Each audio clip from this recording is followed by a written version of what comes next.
Welcome everybody. Good evening, or afternoon, or morning. It kind of depends on when you're watching me. There is at least some of you watching, so say hello. So I can say hello back. Slava Trudu. Do I remember you? Not sure if you're in. But do I remember you?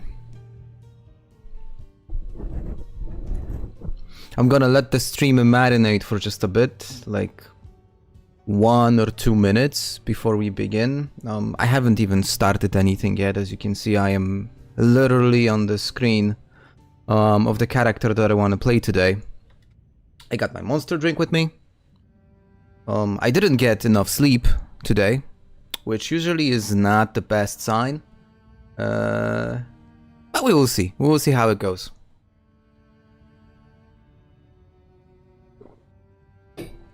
Okay, still waiting for a few people to join.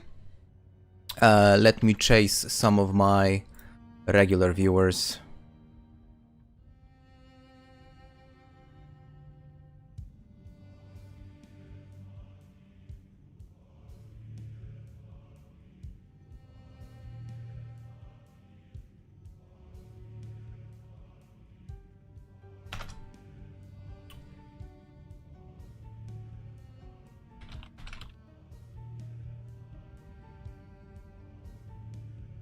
Okay, I think I'm gonna start. I think some of you will join later. In any case, we'll start. Okay, let's do that again. In any case, we're gonna start a See, that's what I'm talking about. I didn't have enough sleep. We're gonna start a brand new playthrough with a brand new character. I wanted to try the burger flipper for the first time. And just a quick look at the build. Now, from the perspective of game mechanics, this build makes no sense. Like, do not ever play with such a build. That's not the way to do it. But I wanted to make an immersive build of a burger flipper or somebody with a very odd, easy job that was brought up in an environment in which he tried all kinds of different things. That's why he was a... There we go, there's one of our regulars. Hello, hello, dobry wieczór. So, the character itself, he was a scout when he was a kid. Then he took first aid classes because he wanted to be a nurse, but it turned out he had no brain power whatsoever to go into a medical school, and he ended up being just a cook, working some odd jobs as a bouncer, and obviously he doesn't fear anything. So that's the general build. Now again, do not copy this build. This is not a good build, but I want to see how it works. And the character we're playing today is Randy McGowan. So we're gonna start off in Brandenburg. I didn't show you the game settings, but it's essentially apocalypse with a bit of a twist, and no power from day one. So we're gonna make it a bit more difficult. And no zombie respawn, because zombie respawn sucks, we all know it. So guys, how have you been? How was your weekend?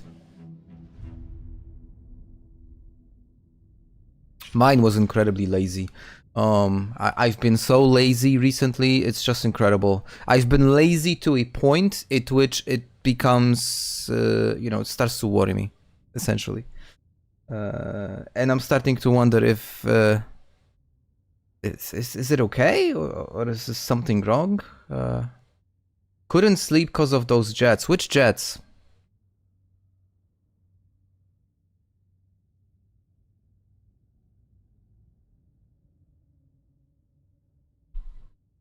Well, I kind of have an idea which jets, but that would imply you live somewhere in the east of Poland. Or at least that's my guess. Or north. Alrighty.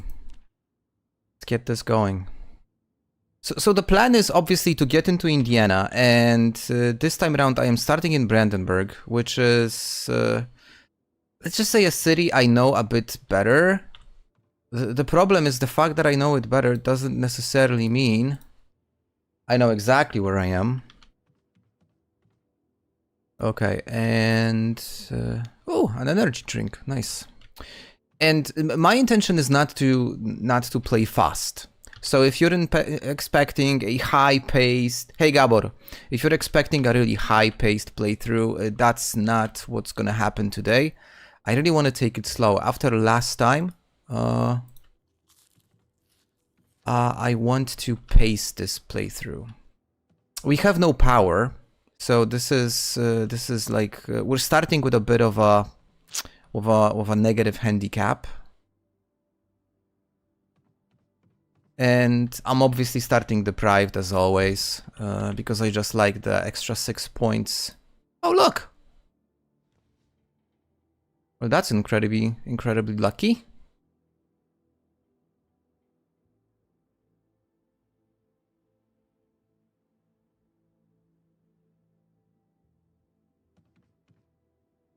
Oh! Whoa, that's insanely lucky. I didn't expect that. 3 wooden spears to start the game. Wow. Well, okay, at least I'm not afraid of combat. No microwaves. Don't even mention microwaves. Okay, super dark. Okay, let's find some clothes first. They're probably upstairs. As a burger flipper, I despise microwaves.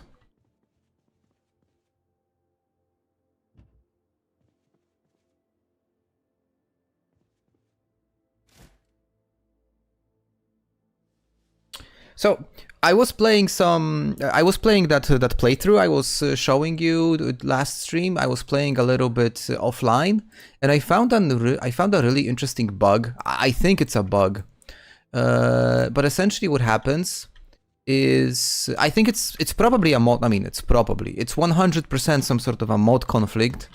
But this mod conflict pretty much destroys the pleasure of playing that playthrough. You guys probably remember I was incredibly excited about that playthrough. Oh wow, great finds. Knee pads, jeans, awesome. I was incredibly happy with that playthrough, but the bug that I am experiencing is essentially making any kind of a wound automatically making me infected, and there is no way I can stop this. So the way that I know it's some sort of a bug is because I stepped on some glass. Like I stepped on some broken glass. Hey, Toxic, I have. I had a couple of live streams where I was suffering playing week 1 with Bandits mod. Oh, well, okay. It's fun, but it gets on my nerves badly. So continuing on what I was saying, any kind of a wound that I would get would make me instantly infected. And despite having the mods for cure, that wound that I was suffering would essentially kill me within 12 hours.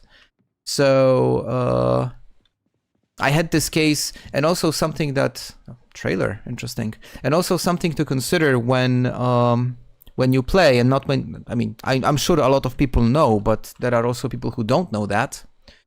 When you wear like boots, they will wear out over time. They will simply lose condition over time, and the problem with boots is that you don't get any kind of a message that they start to lose condition. And I was just, exploring a trailer park north of Muldrow, was engaged in a lot of heavy combat, And essentially what happened was at some point I got my foot fully busted with a lodged glass shard. And I checked my boots, and they simply lost all condition. So I obviously did what I should do. I went back to the base. I had some basic first aid kits with me, so I had a tweezer to pull out the glass. I didn't have a needle with me, so I was only able to stitch that when I would get back to my base. But I went to my base. I stitched the wound properly. Applied proper medication on that, meaning disinfectants. I bandaged everything, and my HP just started to drain. Like there was no bleeding because the wound was stitched, and I started to bleed out. And I had this before when I got scratched, and I was certain I was not infected with Nox, but I got a scratch, and again I started draining HP like crazy fast. So it essentially forced me to do the sad thing of going into debug mode and just removing the wound and fixing my character's condition. But if I'm forced to do that every single time I get even the shittiest type of a wound, I mean, say a scratch while walking through the woods, then sorry, but there is no fun in such a playthrough. So sadly, probably me adding some mods while playing, probably mods related to the infection, yeah, damaged that playthrough, and I will probably not continue it anymore.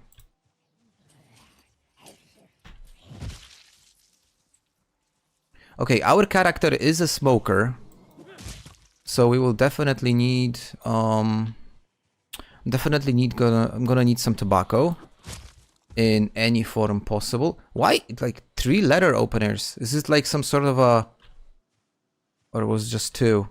Okay, it was 2, but still weird. Leather opener, fan club or something. I don't know where I am. What is this? I have no clue where this is, guys. Do you know, maybe? It's supposed to be Brandenburg, but I don't recognize this.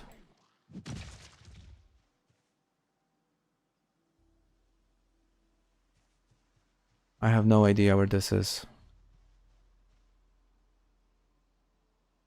Okay, at least we got the zombie numbers right this time. Last week on Thursday when I started a playthrough which was supposed to be apocalypse difficulty, apparently there was no zombies almost. So this time the population is set to very high, and at least we're gonna have some decent combat. Oh wow. Now my spears are... I don't have enough spears to manage these groups, I think. Not with my current level of maintenance. Yeah, I'm used to playing with characters that have a very high level of maintenance, and this time the burger flipper, let's just say, not the most effective. Alright, so what is this place? Because I have no idea. Is the river somewhere near? Like, if I head north, would I get to the river? Guys, help me out. Do you know this location?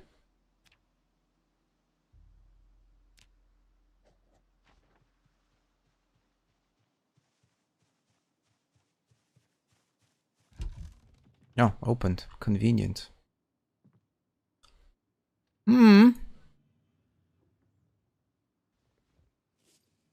A duffel bag, that's sweet. Ooh, oh, hold on.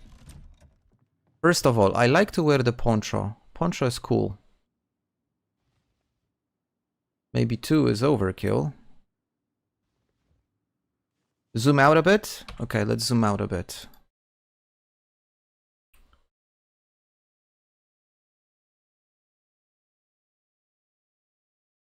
This doesn't look familiar.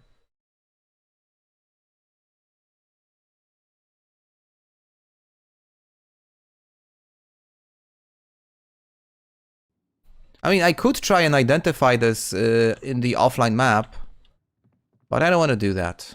At least not yet. No, hold on. Let's do it this way.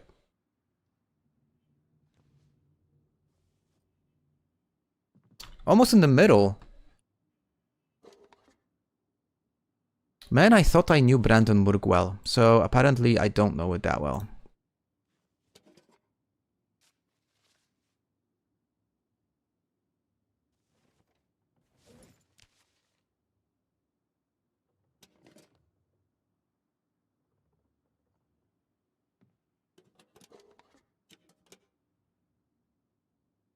Wait, the duffel bag is just 10 kilos. I thought it was 12. Ah, but I have the car battery charger, the roadside triangle. I just didn't... Oh, and a sealed medkit.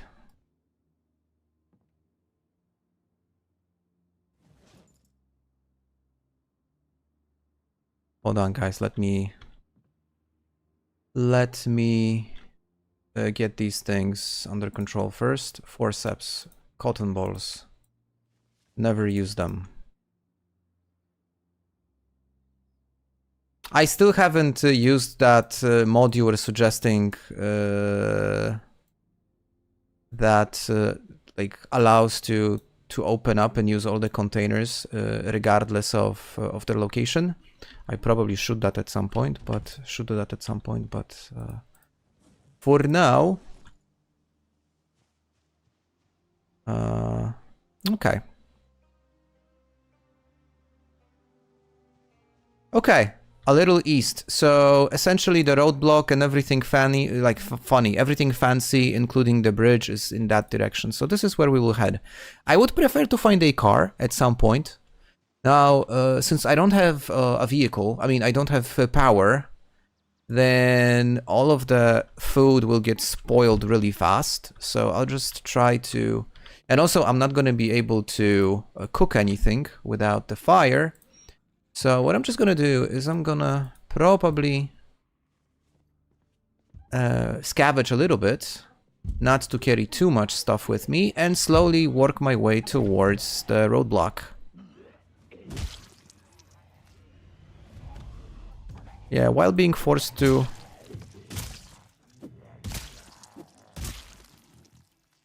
Huh, okay.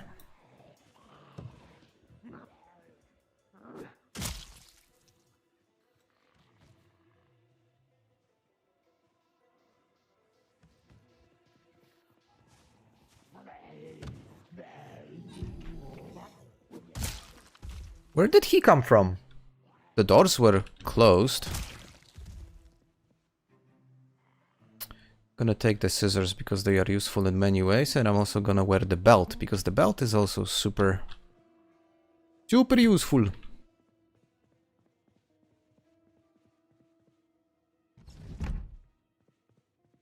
Better shoes.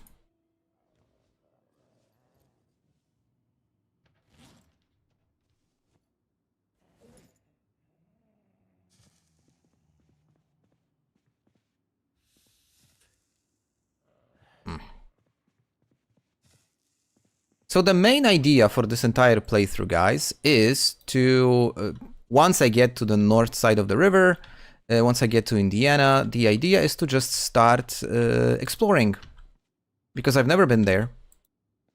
As you know, it's, as you probably know, it's an added map, so I don't know what's there. I know there are 3, like, supposedly big towns, which I want to see.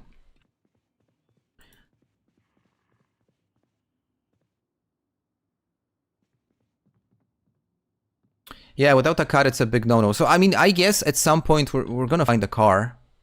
Somewhere. Or at least I hope we would.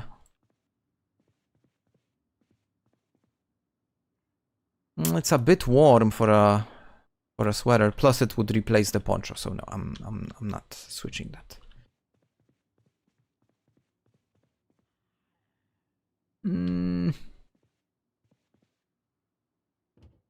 Let's add the shirt. Source of fire, always welcome.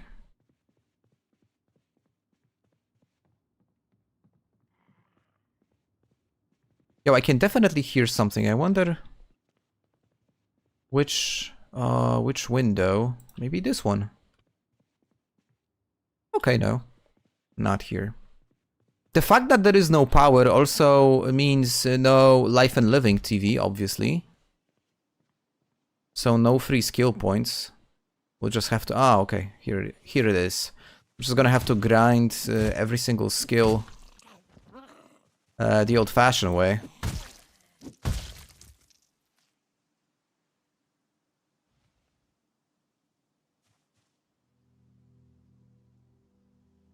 Okay, before I go there, I want to check out this next house. Because you never know what you're gonna find. Plus, I mean, I obviously need to get ready for the roadblock. The roadblock itself is gonna be... Oh, show! Yo, did you see that group? That's a big one. The roadblock itself is gonna be a chore. I'm actually considering using fire.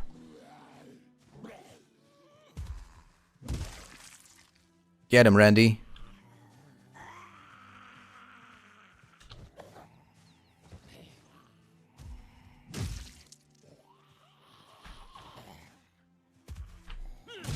Okay, so far so good. I mean, if they come like 2 or 3 at a time, that's fine.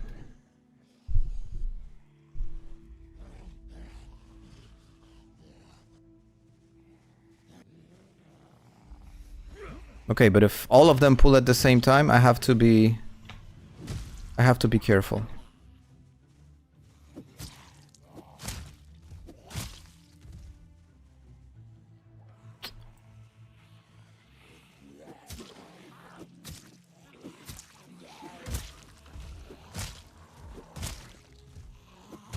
Yeah, there goes my spear. See the huge difference in durability? Maintenance skill is just so incredibly important for the usage of spears. that it's unimaginable how important it is. Now, the recent playthroughs, I was relying heavily on spears. Then again, they are so powerful, it feels a bit like cheating, to be honest. Because you can seriously just, like, eliminate hordes. Oh, Jesus. Oh, perfect. That was misplayed. I forgot to mention that I only have a saliva transmission on, so scratches and lacerations will not cause infection. Because I think with the population that I've set, it's kind of justifiable. Because we're playing with a very high population, it's gonna be difficult. Blythe! Are you back from Italy? Are you back to your normal, regular life? Yeah, that 3000 is actually around the corner. Nope, you're still there. Oh, wow. I envy you so much. That's nice. I could use a holiday.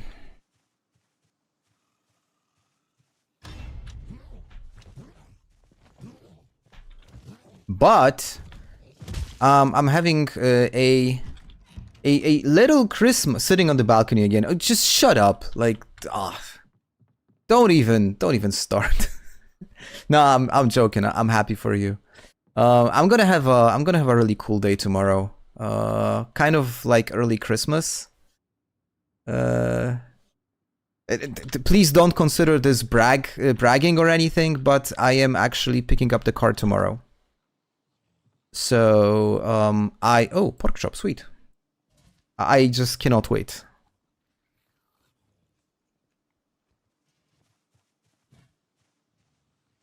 Yeah, luckily we didn't need to wait long. Normally, if you're getting a new car, it usually takes a while. But the car we're getting, it was delivered. It was actually on site, so I didn't need to wait for it for like too long. Just to get, you know, all the paperwork done, all the lease papers and stuff, insurance, car registration. And I'm set to pick it up tomorrow, and I am incredibly excited. I actually feel like a little kid. I'm so excited.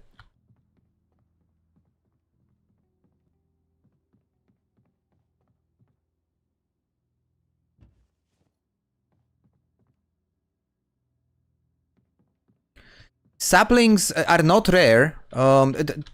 Again, I mean, I was mentioning that already. The power of the spear makes it feel almost like cheating, and the easiest way to get saplings is just by chopping trees. And not these really small ones, but like if you chop down a medium size or a regular size tree, you're basically guaranteed to get saplings. So what you need is just like an axe. Head to your like local. Head to your local like forest, and you know, just chop the shit out of it, and you're gonna have tons of saplings. In the playthrough that I'm playing, I probably have like 12 spears primed and ready just to be used. And apart from those spears, Ooh! Oh, I don't think... maybe I should just stay here. Oh, speaking of saplings, right? And beyond that, there's like 30 at least lying around all over my base. Because I was just, you know, simply building that entire greenhouse thingy, and I chopped tons of wood, and now have so much wood, I don't know what to do with it. Okay, so since I have an oven, I could actually cook something decent. There's a pan. Let's take a pan. After all, Randy here, he's a burger flipper. He knows how to cook. Then you must have been incredibly unlucky, Blight, because normally you should get like a decent haul of saplings. There is no point in repairing spears. Toxic. I like your screen name. In my opinion, there is no point in repairing them. Just make a new one.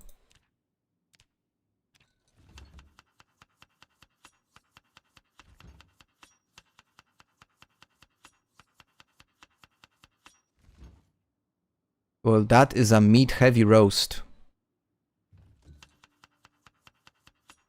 Now, that's not something I would eat myself. No way. At least the types of meat are mixed. So this shouldn't cause any unhappiness, but still, yikes. It's just meat and nothing else.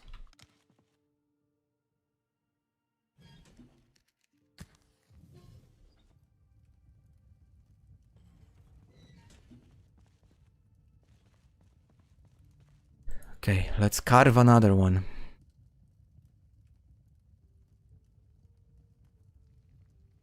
Carving and maintenance, not carpentry. Because making spears is carving related, not carpentry. So as you can see, the one that I made is actually pretty poor condition. Now the ones that I make right now, they're usually like, the condition is either 80% or 100. And it also makes sense to fire harden them, but I don't think you're able to fire harden the spear in an oven. I think you need open fire. So I should make, in order to be able to do that, I would need to create a fireplace and like a campfire place, and only then you can fire harden them. And it does make a difference actually, in case you're wondering.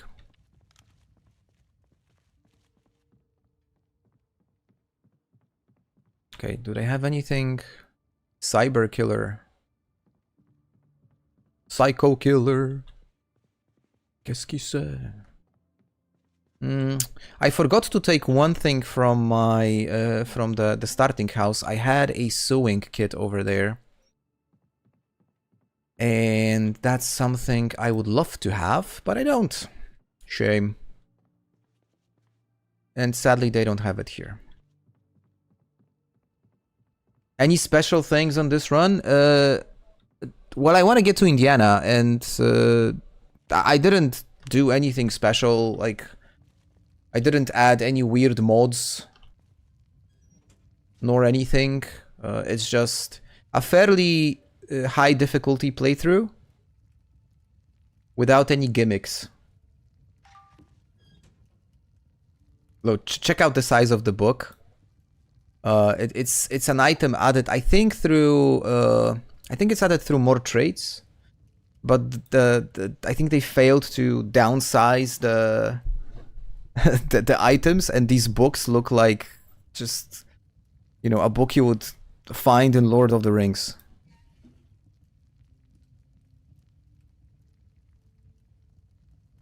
Oh, and about this run, one thing that I should mention is I really plan to play the long game and play it really, really slow. This way I'll have more focus on chatting with you guys.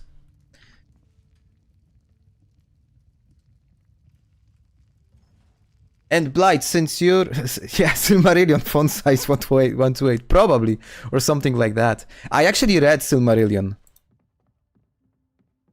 And it was incredibly difficult to read.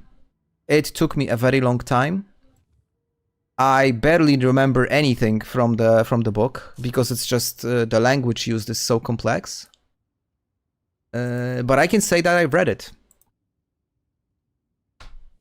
Speaking of Reddit, and speaking of Italy, here's a funny story. If you guys want, I can share a funny story about my online presence on Reddit related to Italy.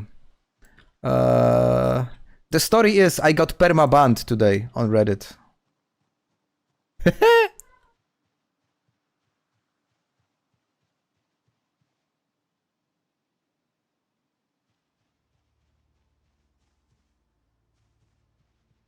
But Gertrix, how did you get banned? Oh, look at this. How could you get perma-banned? Oh, what did you do? Well, you see, and get this, because this is actually really funny. I was perma-banned on Reddit with my, obviously, main account, the one that I use normally. I was perma-banned for, and get this, racial hate speech. Racial hate speech. And if you're wondering what specifically happened, yeah, but maybe I'll leave the best for last. I was banned for racial hate speech, and the whole thing was that obviously yesterday was a game between Arsenal and Manchester City. And in the game, City bought Donnarumma, a fantastic goalkeeper. I hate the guy, but he's fantastic. He's a great goalkeeper, and he's your typical Italian footballer. So the guy that knows how to, do all the tricks and all the mind games. And the guy was wasting time since like the 10th minute. He took like ages to kick the ball, and at some point, it really started to become annoying because they've introduced this new rule in Britain, in England, where when a goalkeeper holds the ball for more than 8 seconds, it should be an automatic corner. And this is implemented to reduce time wasting. And obviously, the referee wasn't like reacting in any way possible to that behavior of Donnarumma, and people in Reddit started to comment on that they don't like the fact. And may I add that it was that City scored a goal in the, I think, 6th minute, so they were ahead by a point, by a goal, and well, Arsenal was chasing. And I wrote a post saying, "Can somebody please card that Italian wanker?" And I got flagged for racial hate speech, and my account was permabanned. And hold on, because now I'm getting to the best thing in this story. And I appealed this ban. You have 250 characters. You can write an appeal. And I wrote an appeal that I strongly disagree with this ban, because the word wanker is not hateful in any way. It's just part of British football culture, and nobody gets offended by it.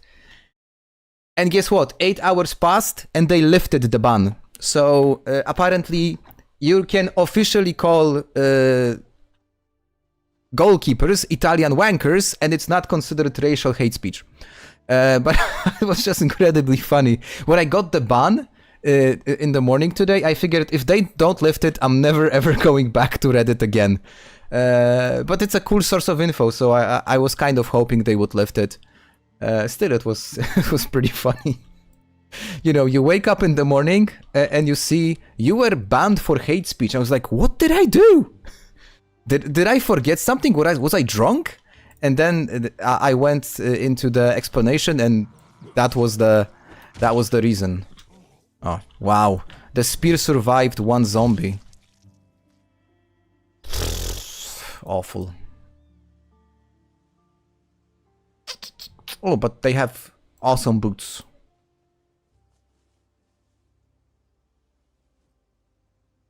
Yeah, personally, if I was to say something, I actually like strong moderation, because I think in many platforms we could actually use strong moderation of content. Oh, lol, I'm stupid. I forgot to take the crowbar. Hold on. So I don't have anything against like content moderation and just making sure we are all operating in a civilized, civilized way, and not, spreading stuff like blatant propaganda or false information. But seriously, wanker is it really that derogatory? I mean, I don't know, but it made me laugh. Ooh, look at the group over here. What is this? Is this like this looks like Evil Knievel's helmet. No, I don't think I want to engage this entire group. just now. I'll probably leave them for tomorrow and just get an early start. Just relax in this house till the end of the day.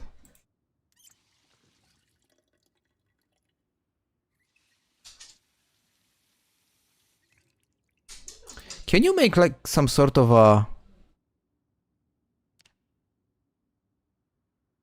Can you make like a strong weapon with a rolling pin? No, you can't. Or at least I don't know the recipe. But I could imagine a rolling pin with nails or screws, like screwed into it. That shit would hit really hard.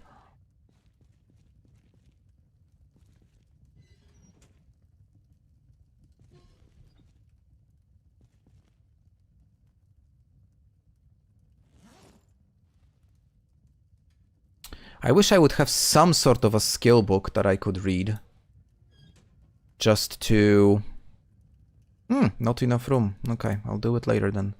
Just to kill some time. I don't want to just sit on the ground and do nothing. But maybe I should. Maybe I should just waste some time. Like Donnarumma yesterday. The game itself, if anyone's interested, I didn't like the game. I didn't like what Arsenal was showing in that game, especially in the first 45 minutes. I think it was completely misplayed. YouTube ban incoming. I hope not. I really hope not. If they would ban me, I would probably not make a second account.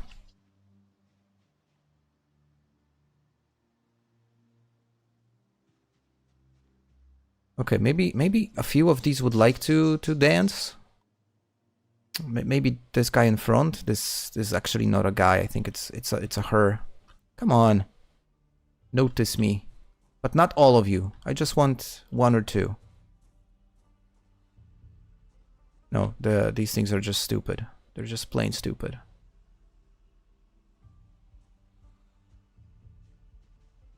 Oh, so I think something pulled. Yeah, I think one pulled. Well. This feels like old school World of Warcraft, when you're going on raids and you're just trying to like pull this one mob, and just one. Don't pull too many, don't happy pull.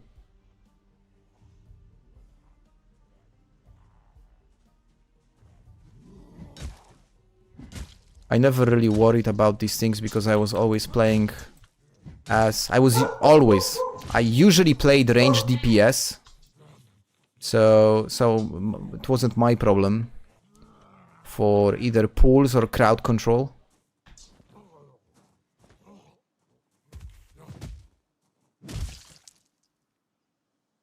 Oh, these are actually better because these don't have a hole.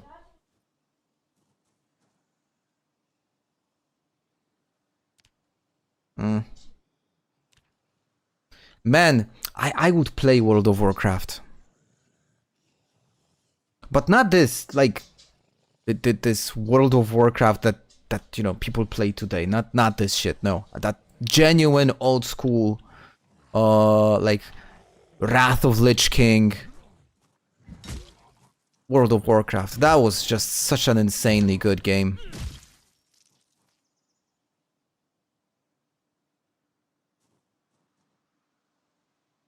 I think I'm done. I'm not gonna be doing any more killing today.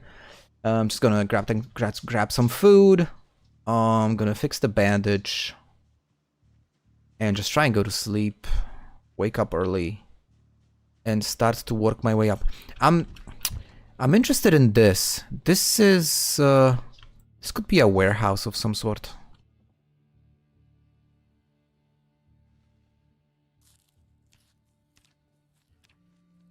Did any of you guys played World of Warcraft? Just curious.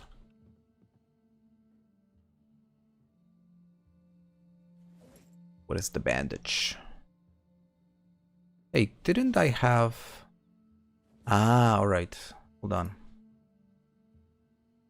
Okay, this is not convenient, actually. I'm not gonna be using this first aid kit. It's just... one extra click to do anything.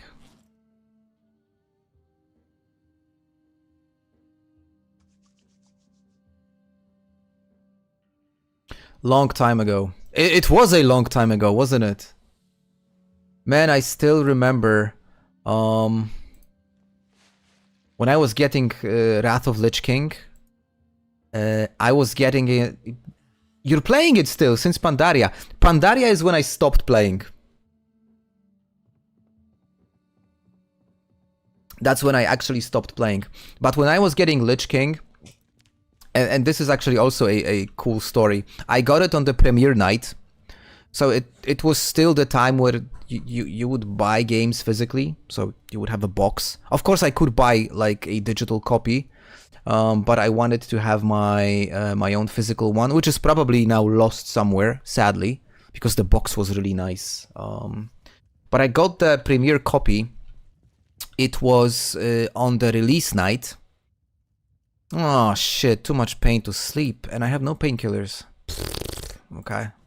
We'll just have to bite our tongue then. And I got it on the premiere night, and the distributor for World of Warcraft at that time, locally, was CD Projekt. And they were distributing the copies in their HQ in Warsaw. And you guys might know CD Projekt. This little gaming company that made the Witcher series.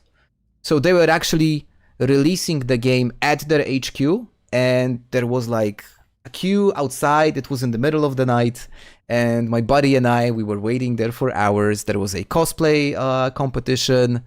You know, people like very festive atmosphere, you might say. And yeah, good memories. And then we just launched the game and played non-stop for like 30 hours because well, everybody needed to grind as fast as possible to you know to level up.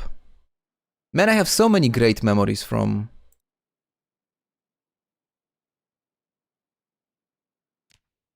Did I wake up or? Okay, I woke up. I thought for a moment I thought the game froze. Okay. You played a bit during the Burning Crusade. Hey, Mehmet. Hello. I started during Burning Crusade. A friend of mine got me into the game. I started during Burning Crusade, towards the back end of the Burning Crusade, and then I really grinded through Lich King like crazy. We even managed to get, it wasn't a server's best, it wasn't the realm first kill, but I think we were like the second or third guild that finished off one of the raids. There was this raid where you were riding dragons, and it was a really cool boss battle actually. And we were like the second or the third guild that managed to get that. And I remember we did it on the 31st of December. So the raid itself, we weren't even sure if we're gonna have it because, you know, it's like party day and stuff. And we said, you know what, fuck it, let's do it. We're gonna give it a go. And the guild assembled and we managed to down the guy after like 2 or 3 weeks of trying. It was just so much fun. And obviously awesome memories. One of the games that really, at that point in time, was bringing people together. I don't think they make games like this anymore.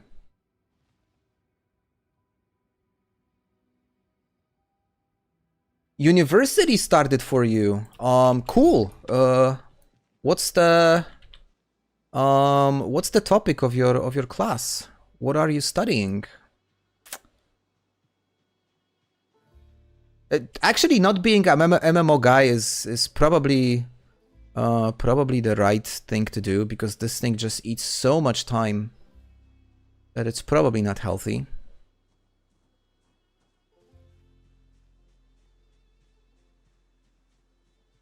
Okay, I'm gonna slowly work my way through. Ah, hold on. I wanted to check that. See, I got distracted by talking to you guys. I want to check that Jesus. You know what? One day I'm gonna get a freaking heart attack because of this dog. Did I dislike Mist of Pandaria? I got this. And this might be stupid, but I simply got discouraged by the visuals. I just felt that probably maybe like pandas just didn't feel right. And only later on I discovered that they are actually in the World of Warcraft lore. But it was a good thing that I stopped playing, because one of the issues that I've had with World of Warcraft is that, speaking of university, I failed my university because of World of Warcraft. Because instead of studying, all I did was just play. No regrets. Oh, I should close the door.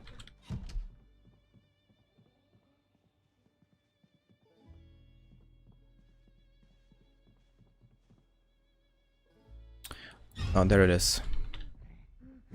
I was waiting for it to show up. I don't think it's wise to go out in the middle of the night, don't you think, guys? I think it's probably better just to stay put. It's not that long to get some sunlight. We should get some first sunlight in roughly 2 hours, so I'm just gonna go down to the basement and just wait it out. Just to be safe.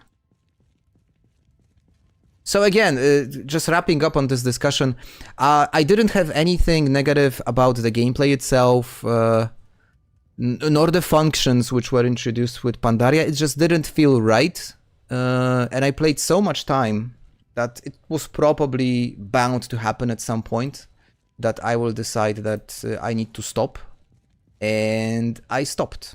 But still, nothing but great memories.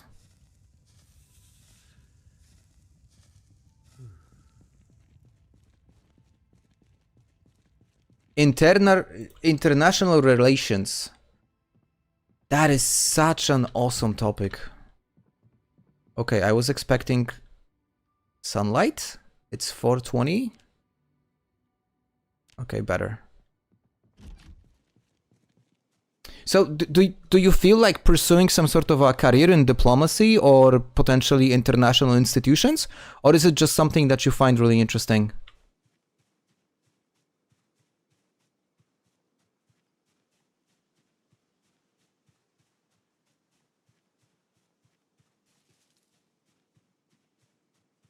No, I wouldn't say I hate it. I think hating is just being dishonest with yourself, because if there is something that you've spent so much time and so much life, and obviously also money, because in order to play you need to play the subscription, that you must have liked it, otherwise you wouldn't do it, right? So I do have tons of great memories. In fact, some of the World of Warcraft soundtracks are still in my playlist. Okay, this is just a barn. I'm not wasting a single minute of my life going there.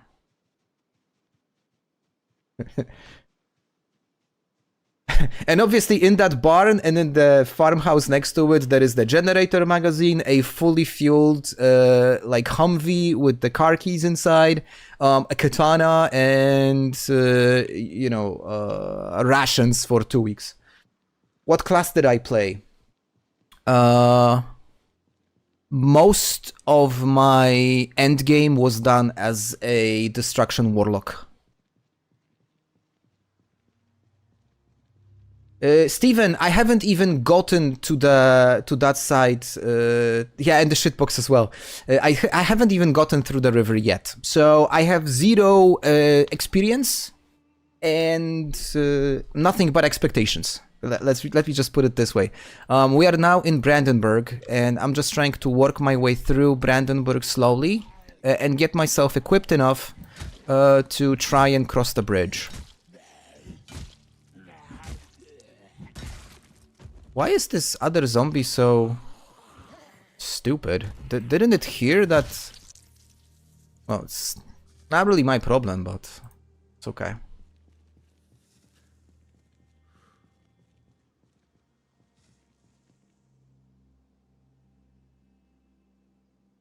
Oh, this is gonna be hard. Okay, I'm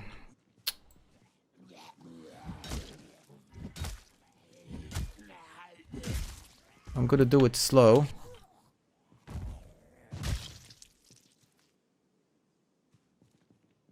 I'm normally writer guy for creating fictional nations. Being an IR is super related for what I wanted to do, but not gonna lie, I'd love to work about... Yeah. It's all interesting, and I mean, we spoke about it already in some of the streams, but even like given the context of the world these days, it's so interesting. I mean, I'm huge on politics. I'm huge on geopolitics. I love you know, exploring things on economy. So if I was ever to like study something, that would be a strong candidate.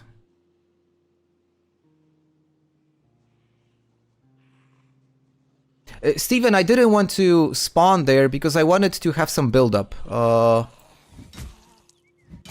There are obviously options to spawn in all the oh sweet, a full pack in all the cities, but I wanted to start with something familiar before I enter uncharted territory. Now the question is if I ever make it, because the build that I'm using in this playthrough is just complete shit. But it's shit on purpose. I wanted to make a character that has some sort of a story in the build, rather than make the most OP character for playing Project Zomboid. If that makes any sense.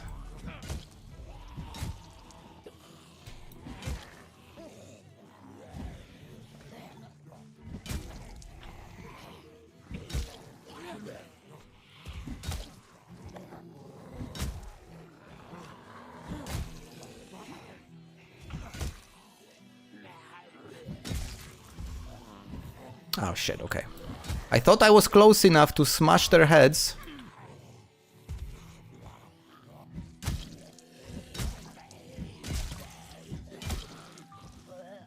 Please go.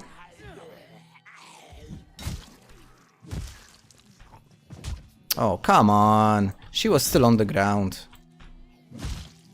Okay. Phew, okay, got a bit hot. But under control.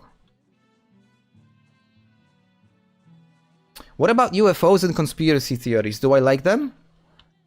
Of course I do.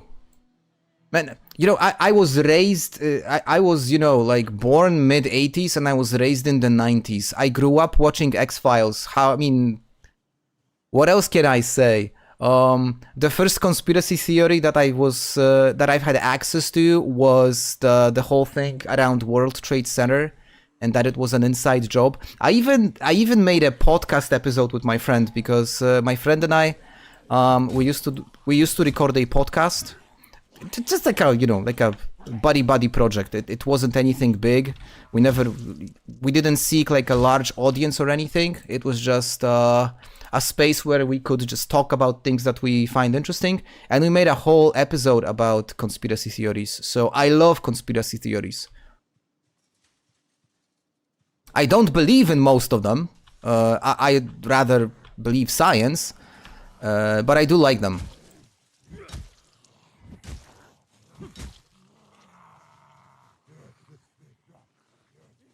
Why files? Explain. I mean, elaborate.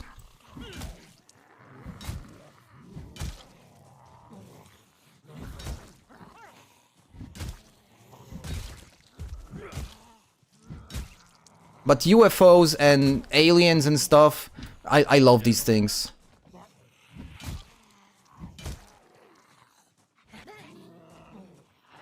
Now the probability of you know, like really being, say, visited by an alien civilization just purely from an astronomical perspective is really low. But it would be so dope if it was actually true. Because if we've been visited by aliens, and how did we end up talking about aliens? That's a different story. Hey Nash, good evening to you. We gotta take a break, guys. I swing way too many times. Like, if we already been visited and we are still alive, that means that the aliens don't have ill intentions towards us. Because if they would, it would be bad. And I'm sure if you know, like, a civilization has the technology to reach this place, they probably have the technology to wipe us out in seconds.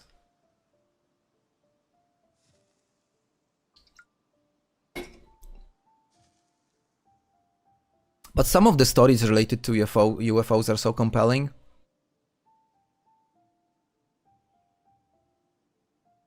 I'm gonna check it out, Gabor. Obviously not now, but I'm definitely checking it out. I love recommendations, so if you have good recommendations, I'm the type of a guy that when I work, most of my work is, you probably know this already, but I am a manager basically. I am a manager for a large Korean tech company.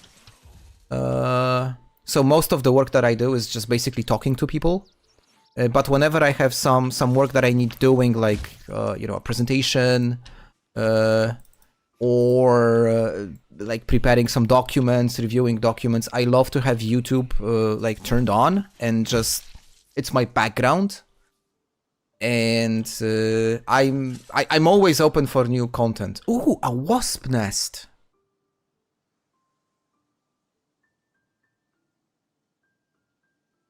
Shit, hold on, guys. This is the first time I am seeing this. I don't remember what it does. Damn it! Hold on. Let me quickly check the mod notes. It's one of the mods that's on the list for a mod shed actually. There is this mod that added bees, honey, these type of things to the game. And what does the wasp nest do? Can it hurt me in any way? Wasp nest. Okay, okay. I cannot find it now. Now I'm not gonna be scrolling for that. Essentially, the idea behind the mod is that you should be able to make your own beehives and source honey as a food ingredient, right? So the mod itself adds things like bees. It also adds an item called the Bee Queen, which is, if I'm not mistaken, like critical for the creation of a beehive. And if you have a beehive, then it will give you honey over time through honeycombs.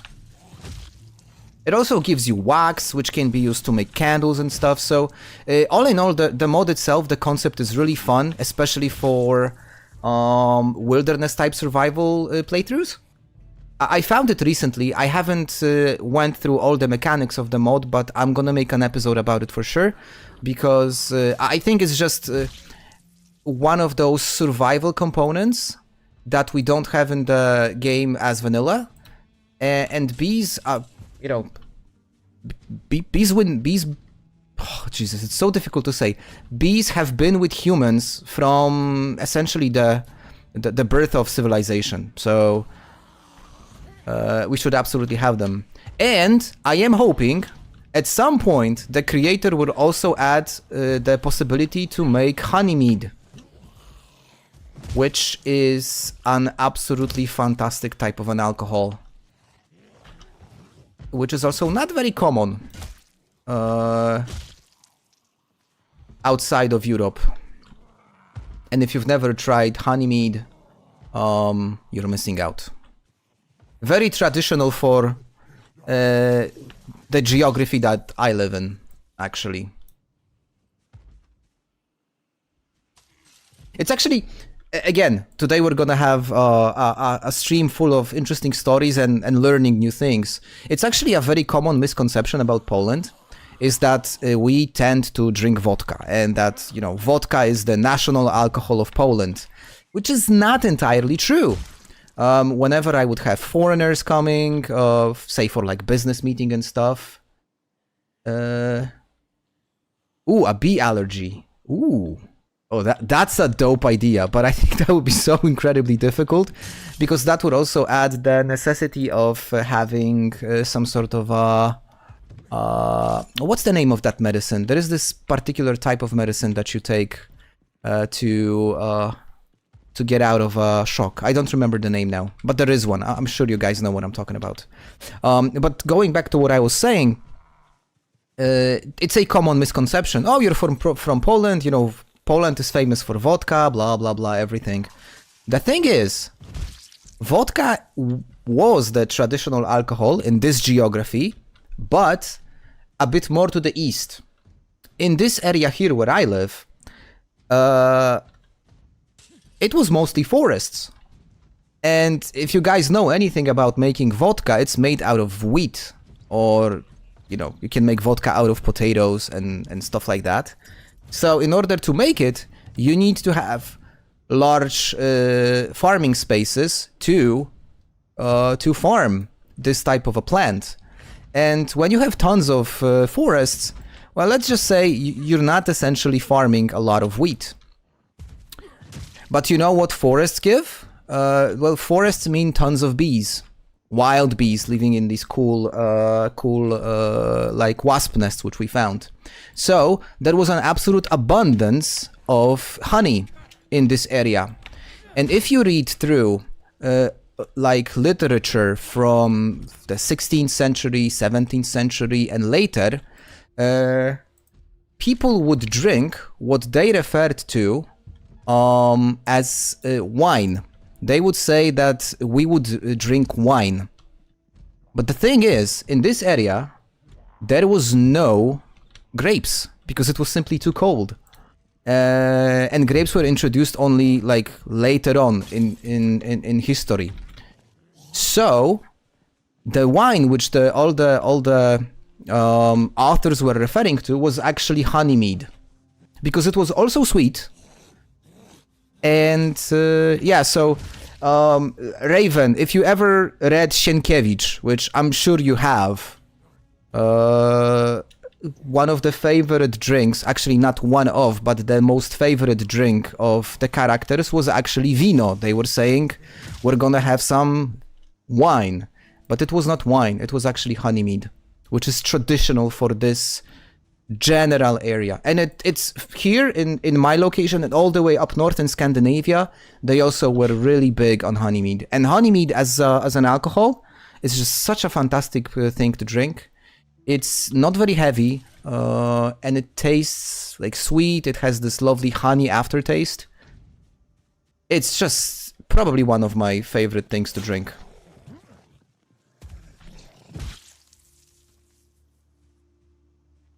Okay, I think the situation is under control, and oh, sweet, I've got needle and a thread. So now all I need is some... All I need is just some leather strips. Some non-perishable high-calorie food. Not gonna say no to that. Okay, did we have any... Did they have any leather which I could quickly source? Not here. Hold on, let me go through it. It's not moonshine. It's not moonshine. Tree honey or flower honey? For those who know, tree honey is less sugar. Yeah, so originally they were making it from all the honey they were able to source from the forests. Now these days, obviously, all the honey mead which is being made commercially, it's used from beehives, so it's more of a flower honey.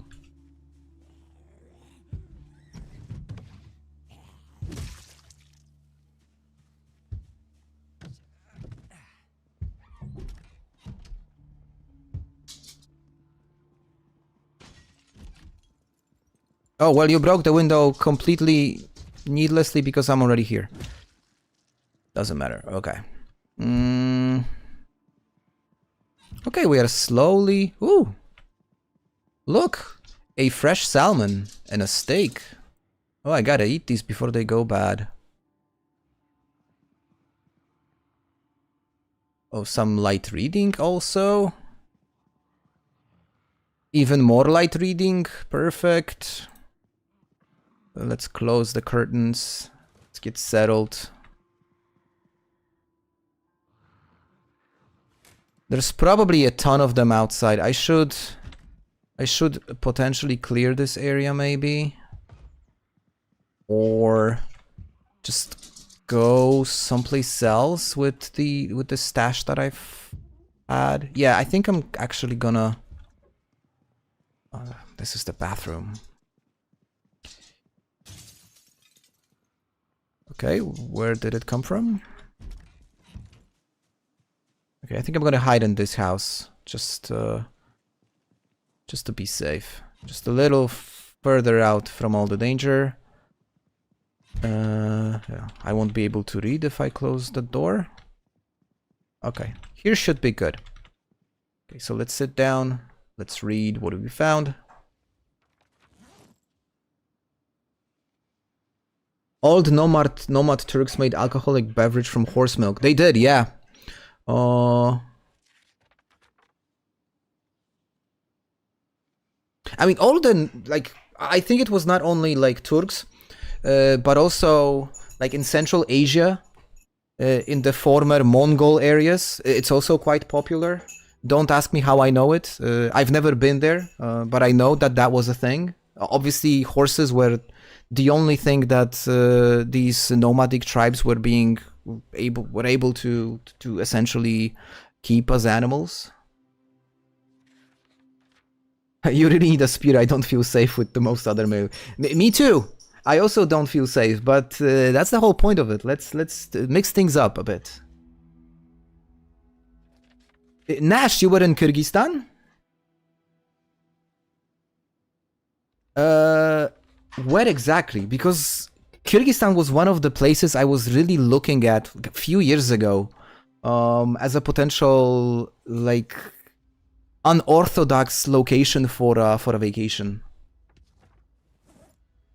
There was this travel agency here in Poland that was organizing trips to Kyrgyzstan, and the whole concept was you would go out there for like 3 weeks, you would horseback across those like wild regions of Kyrgyzstan, which sounded incredibly interesting, but we've never gotten to really even get close to materializing the idea because apart from it being super interesting, it was also insanely expensive.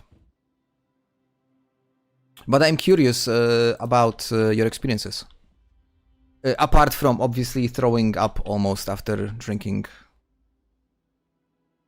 horse milk. Have I ever played Half-Life? I have, when I was very young. I have no memory whatsoever. So don't ask me anything about Half-Life. The only thing I know about Half-Life is the owner of Half-Life owns Steam. And they just figured out the infinite money glitch and they decided, nah, makes no sense to make video games anymore. We're just gonna earn money by having Steam.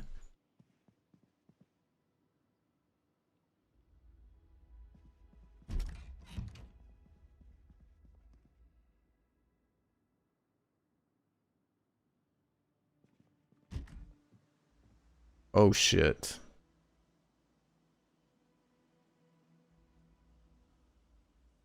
That's a big group.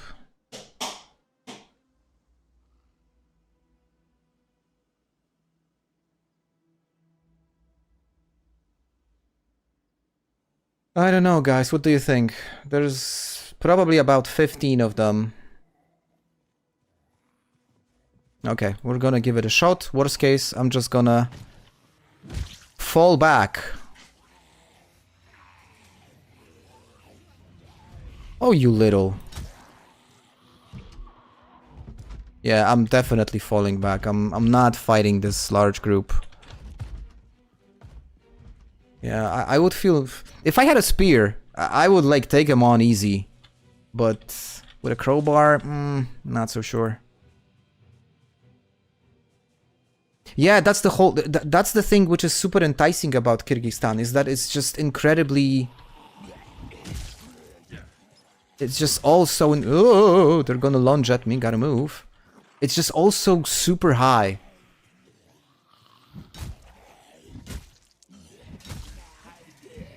Oh, that was perfect. Now that single swing was incredibly risky, but the fact that he managed to land it and not get hit by the other guy. What? Misclick. Okay, see, I made a great hit and then I completely shit myself.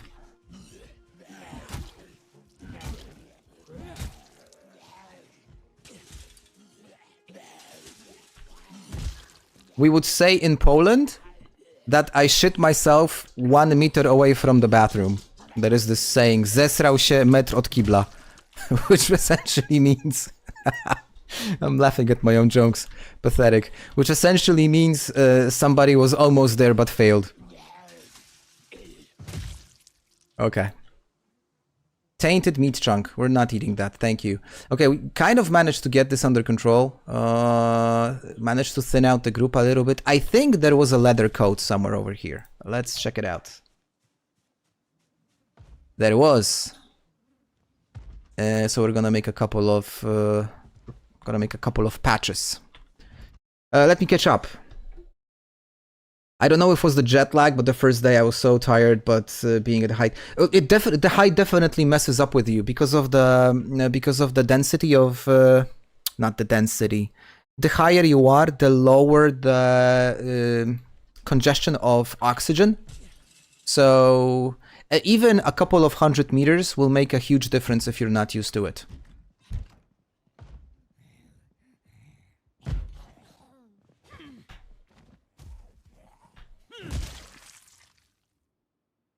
Oh, another leather coat, actually. We're gonna make even more leather strips. Me like this.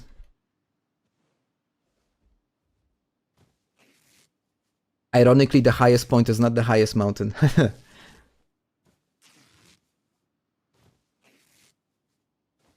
You do have a chance to work in Poland.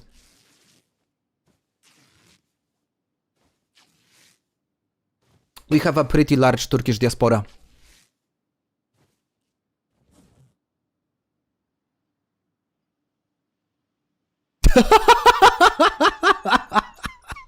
Guys, check this out.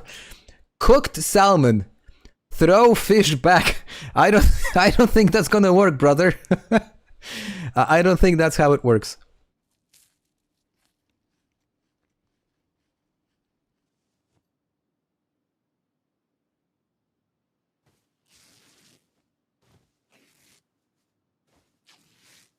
Yeah, I can completely understand what you're saying, Nash. Whenever you go into locations which are high above your regular, like, standard altitude you're at, it makes a huge difference. That's what difference. That's why it's so difficult to. Here's a plug from sports. That's why it's so difficult to play against the Denver Nuggets, because the Denver Nuggets, they have the highest, like the highest like located arena in all of NBA, and teams, when they go there, they actually, especially for longer games, those intense games, like overtime games, it becomes incredibly difficult to play against them, because the teams are not used to the height and the impact of the less dense air. I think also one of the football teams, I think it's Colombia, the national stadium for Colombia, or somewhere else in South America. It's something that makes. Okay, so I got this mod, and now I'm starting to regret I have it. So, okay, I can use this over here. Oh, cool! So it's like a Tetris game.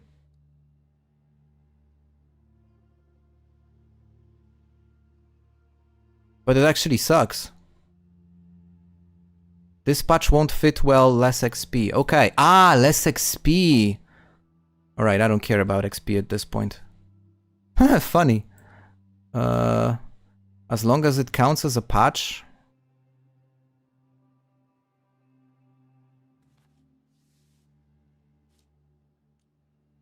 Okay, it's a bit of an overkill, but... Okay, but... Okay. As Charles Leclerc would say. So is that it? Are they all padded now? Hey, they are all padded now. Okay, fun. Huh. Didn't know this was a thing. If you're interested, what is this? This is called interactive tailoring. I'm starting to regret I actually got it. The description felt far more interesting. Can I rotate it? That's also my question. But it doesn't says I can. Doesn't say I can. Well, whatever. Okay, I think I prefer the normal way of padding things. This just takes too much time. Hey, Mehmet, honestly, Turkey and Poland, so much interesting history. If you look at it, we are two nations that should probably not really like each other from like historical perspective. But we're good actually, which is funny. Okay, I definitely want to patch up the t-shirt as well. And I'm running out of patches, which is okay. It's not a big issue.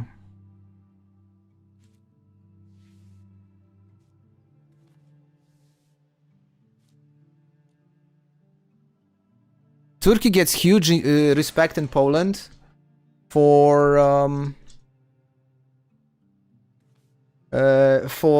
its stance against Russia on many levels, and it's not a surprise that you know, Poland and Russia we don't get along too well, but Turkey gets a lot of like really good press for being strong on Russia. Even recently, with all these different situations, like the incursions into the airspace,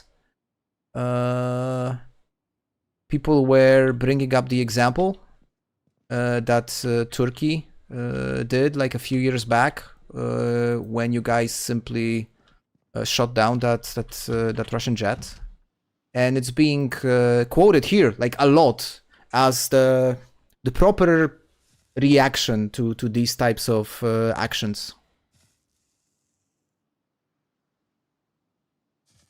Yes, we were called... It really depends, because we as ourselves, we always called ourselves like Polska, Polacy, Polonia. But a lot of Slavic countries do refer to Poles as Lachs. Russians used to call us that, I think Ukrainians as well.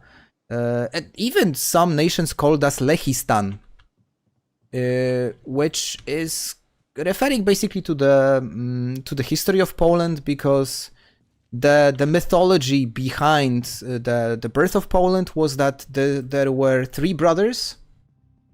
There were three Slavic brothers which decided to divide the land, and those brothers' names were Lech, and he founded Poland. The other guy was Czech, that was his name, and he obviously created Czech Republic, like the Czech, the Moravia region. And the third brother was Rus, who created not Russia, but the Rusland, essentially. And probably that's why we are called Lachs, because of that link to history. Jesus, I'm sharing so much interesting for me, but again, I like to have a lot of useless knowledge. I hope I don't bore you too much. If I do, let me know, and I'm gonna shut myself up.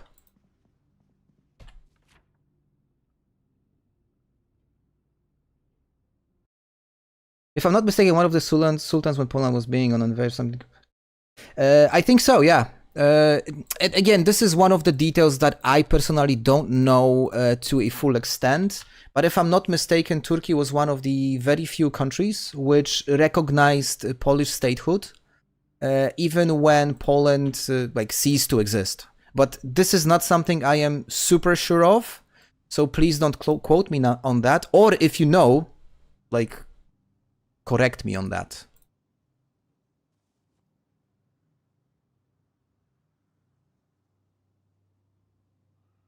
Can I equip it? Yes, I can equip it. Blue Fox.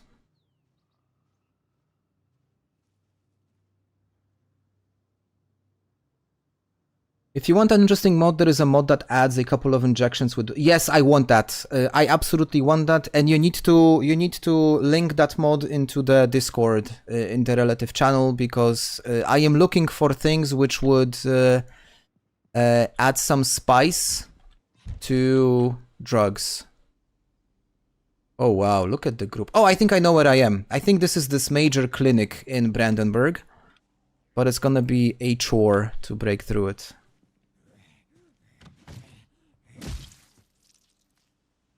Wah wah wee wah.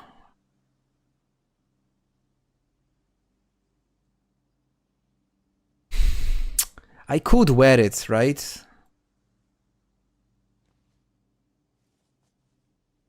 I could wear this as well. It's gonna increase the harness panties. Okay, I'm not wearing that. Forget it. Okay, I gotta grab the... Gotta grab this. Get some more leather strips. If Russia accuses you, then they have to admit that... Exactly! It's a cat and mouse game basically right now.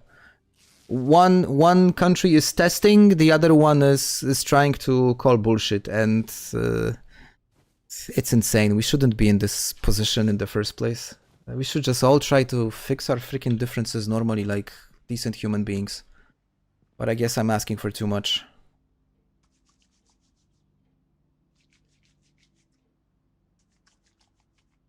If you learn that hussars are the cavalry of the Lehistan, it's absolutely correct from a terminology perspective. Let's just say the Ottoman Empire did learn the hard way that you don't mess with Husaria. There was this little beef we've had in Vienna in 1683, was it? One of the most important battles in the history of Europe.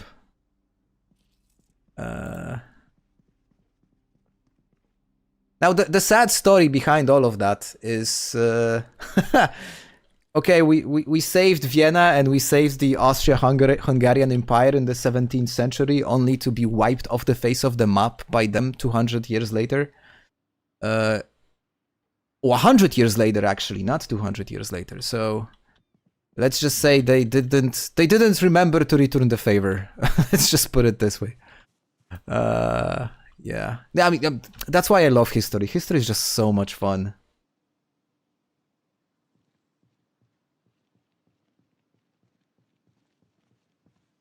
But it's also super dependent on the teacher. It's one of the subjects that if you have a really good history teacher that can talk about all of these things with passion, and not only, you know, teach you dates and names of important people, what was that woman wearing before she turned? Maybe she was going on a date or something. You never know. I would imagine Nox. Oh Jesus Christ! Oh, this is gonna be really bad, guys. We gotta bail. We gotta bail super fast. Yikes. The thing about history is that if you have a good teacher that will teach you history with passion and not teach you dates and names and battles and events, but rather focus on the causing effect, reasons behind different things happening in history, and you know, talk about these things instead of just teaching you dates, history can become such an exciting subject to learn at school. I was lucky to have a fantastic high school teacher. I was already a huge history person, but my teacher in high school for history was really awesome. And we never really like learned history in the way that you would imagine. We always tried to discuss. It was like a discussion, and it's just so much fun.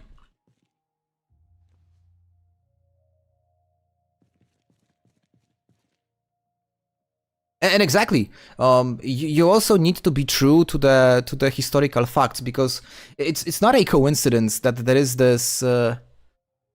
this saying that history is. Oh, lol, fire went out somehow. There is this saying that history is written by the victors, and that's usually the case. You always need to try and approach it without bias.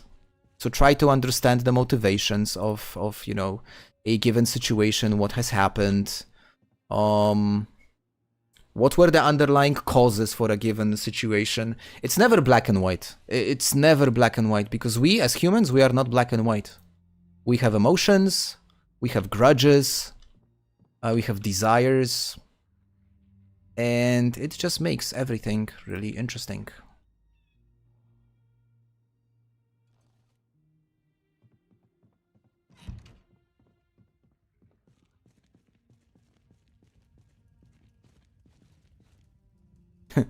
The best way to start a fight is who started it. Well, the thing is that probably people won't remember who originally started some of the beefs, especially at the Balkans. Yeah, Balkans is just such an insane. It's a melting pot of so many cultures. I've never been to the Balkans, but it must be incredible. On such a small piece of land, there are so many different, cultures, religions mix, history, like grudges, crimes in many cases. It's incredible. And they are passionate people. They are incredibly passionate people because their blood is more southern. They are more Mediterranean than, say, for example, Scandinavians.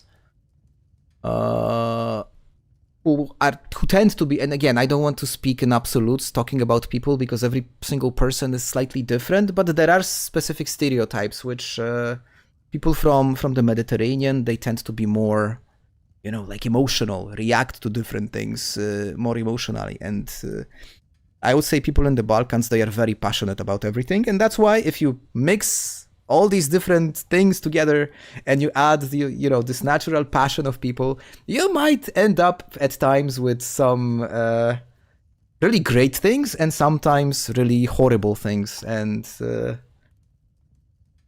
I'm not sure how the Habsburgs figured out that it's a good idea to control all of these lands, or at least try to control, and the Turks as well, because that area was going between hands at all times.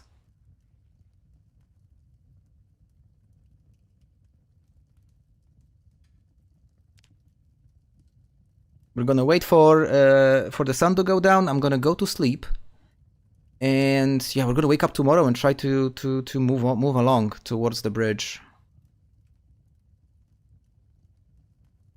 Oh, getting bored. Well, I cannot blame you. Hold on. I think there is some sort of a TV magazine somewhere. I think I saw it. Okay, maybe it's upstairs.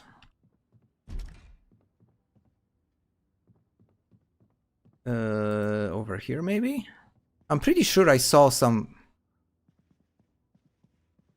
Okay, don't tell me it wasn't in this house. Oh, lol? Well, who might you be?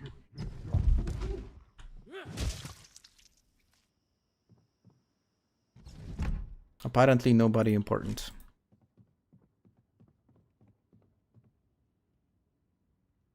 Photograph of flowers. Photograph of a cow. Postcard from New York. Look at the picture. Interesting.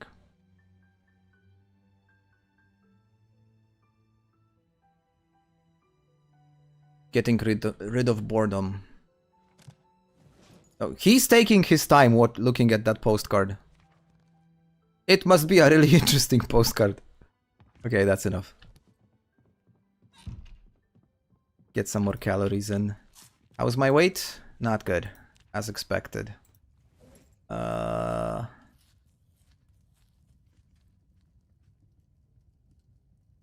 okay. Okay, if I add the barbecue chips, it should probably be enough.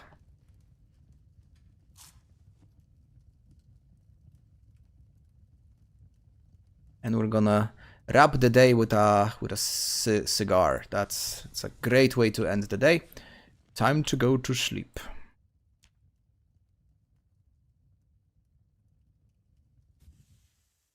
See, I'm definitely not killing as many as I would normally do. Oh my god, my English grammar. As long as you're comprehensible. Yeah, it's such a the mix of religion and cultures. I mean, I wouldn't even dare to comment on that, not really knowing the reality there, but it just feels like such a complex area of the world. That's it. Anyways, it's actually start of day 3, and I didn't even make it out of the starting location.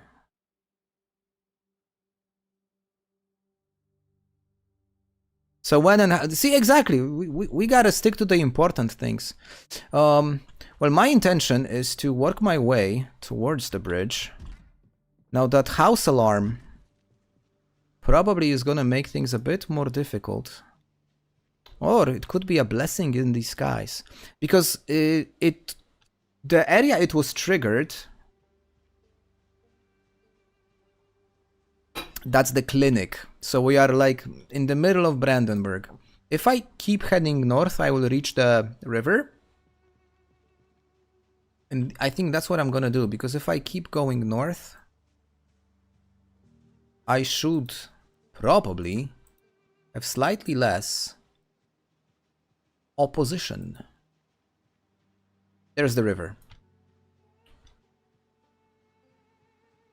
Now the problem with doing this is we're gonna bypass all the cool places with all the useful loot that I could use.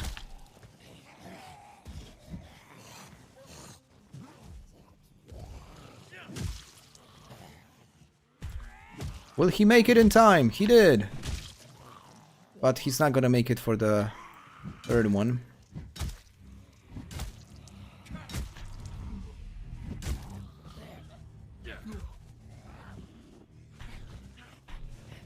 Ah, damn it.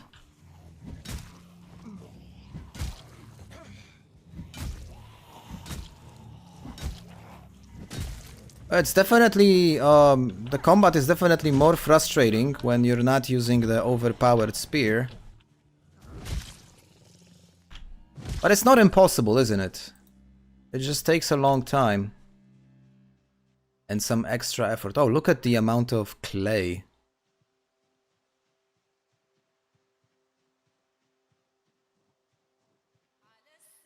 What if this is a no spear run? I think you need alcohols for Molotovs. You can do the Molotov using the gasoline as well. Oh, dude, how did your car crash? Well, you apparently didn't listen to my advice. Use cruise control. This way, you keep better control of your vehicle. But this is just an insane amount of clay.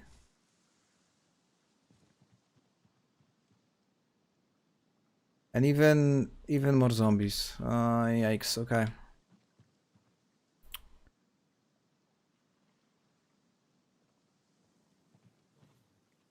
I use Sunday Driver. I also do use it quite often. Because what it does is just, okay, it increases the time that you need to speed demon. So there are two types of people, right? There are those who use Sunday Driver and there are those who use speed demon. Fair enough. So whenever it's the same with slow reader and fast reader. Okay, it's cool to take fast reader because reading books takes less time. But there is this thing called that you can do, which is basically increasing the speed of the game, and you like negate the effect of slow readers. So I tend to like to take traits which increase the time needed to do something, because I can manage that by simply speeding up the game.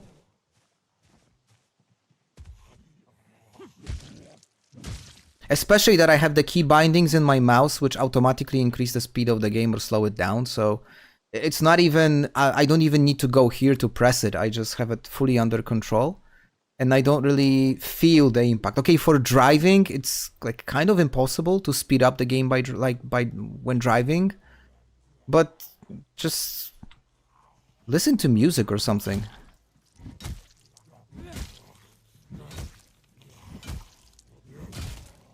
Man, I'm so ineffective. I'm not used to this. I'm used to one-shotting every single enemy, so this combat is an absolute chore for me.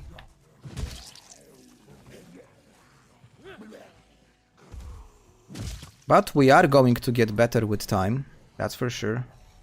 Might consider seatbelt mode. Well, you start to get annoyed by this alarm thingy in the seatbelt mode, and you will like delete it at some point.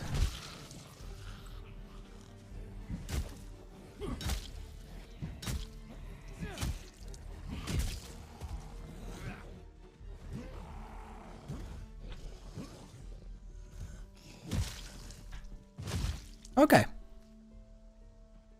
So far, so good. A lighter, please. Oh, another group. Where did they come from? Oh shit!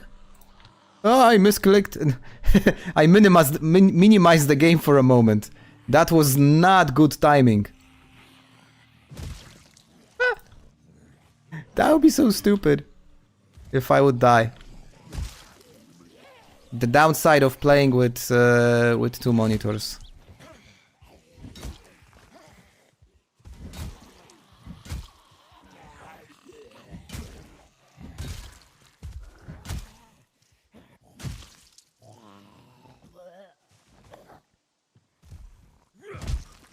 I'm still thinking about the way they were recording all the sounds for the game. They actually had to get people to do these sounds in a studio. That's so funny. Like, imagine the process of that happening.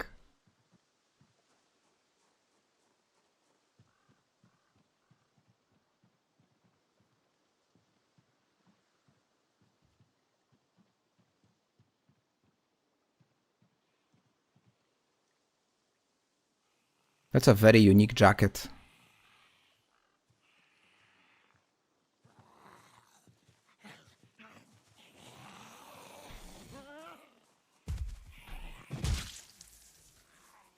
Well, but this lady's center of gravity was not in the right place. Absolutely.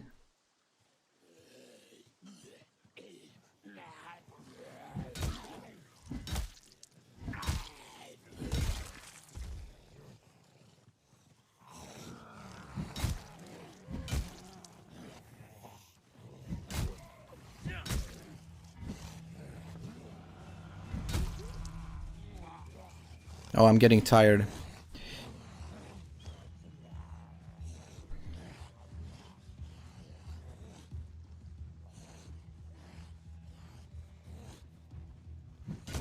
Yeah, you plan your day properly, Mehmet, don't worry.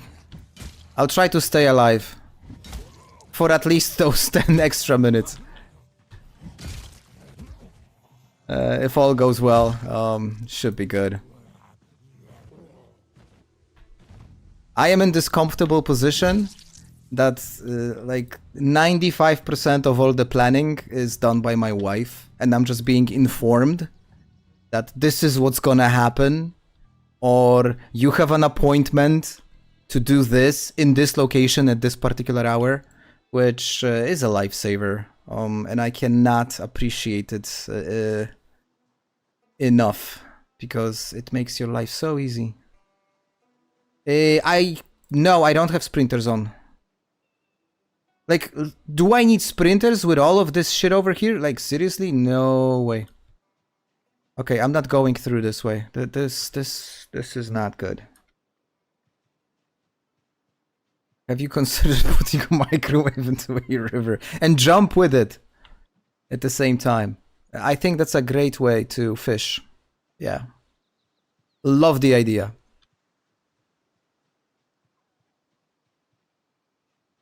Okay, it's 7:30. I am already out of breath. I'm losing my voice.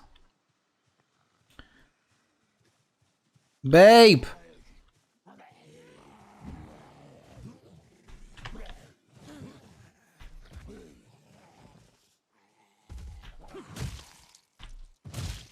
Hold on, guys.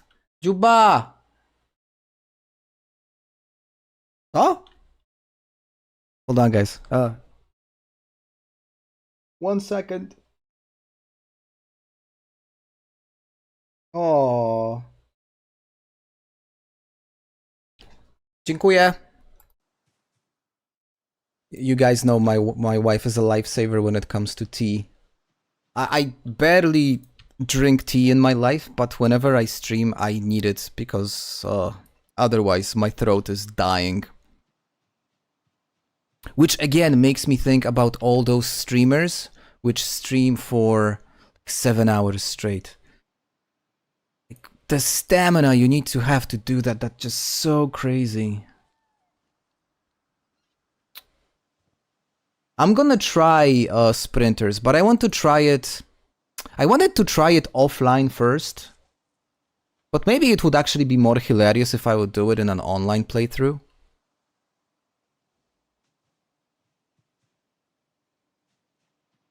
Okay, this is the clinic. So, man, this whole area is just so...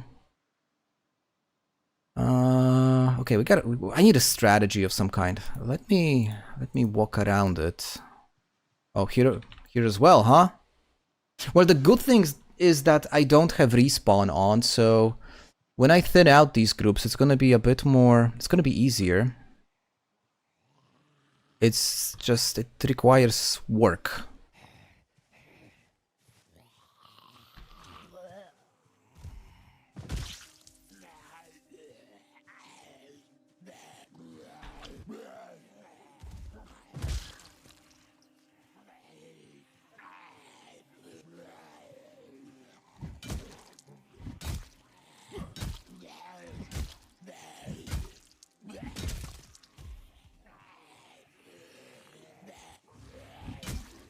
Why would I want to, like, go to that clinic right now? I think the area is way too hot.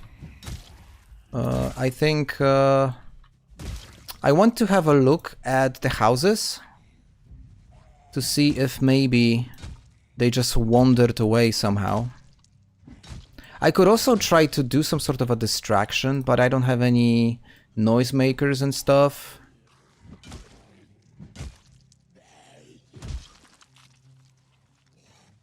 Now a squad car would be something, because I could park it next to the river, turn on the sirens and just, you know, wait a moment. And actually, now that I think of it, there was a squad car over there. Hold on. Maybe it's functional. I just gotta be careful not to wander my ass into maybe it's just the area outside. Yeah, but... So the thing is, if I would do that, and if I would get into the clinic and it would turn out to be... See, this squad car actually looks really good. If I would get my ass into a situation where I am having tons of zombies in front of me and running away would also mean running into a group of zombies, then that is far from perfect. So I've mentioned that I really want to play it slow. I don't want to risk anything. I want to play slow, risk averse. That's such a nice way of saying it. Then I would rather take 2 or 3 days to do something, but do it step by step instead of you know, just getting myself killed. See, there you go. Oh! Oh, okay.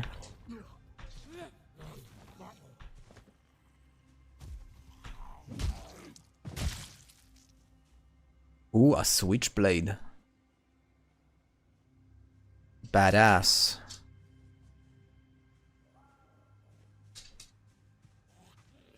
What happened to you, ma'am? What is this? A screwdriver. Believe it or not, I actually don't have one. Made the plans. You good? It's great to have plans. I'm still fairly good. I actually, if you're interested, I actually moved away from the clinic because this whole area is just crazy, and I figured there's a squad car over here, so if I could use it maybe. It has sirens. It has a key inside. What it doesn't have is it doesn't have fuel, but that's actually a fantastic start.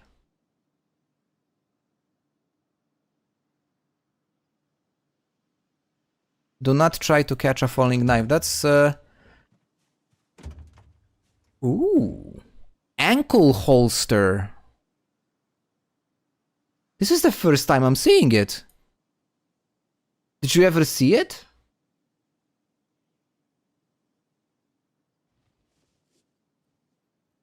I actually never seen this. Cannot be attached. Oh, okay. So probably the only thing I can attach to an ankle holster. Exactly. That's exactly it. I love the interface. It's really cool.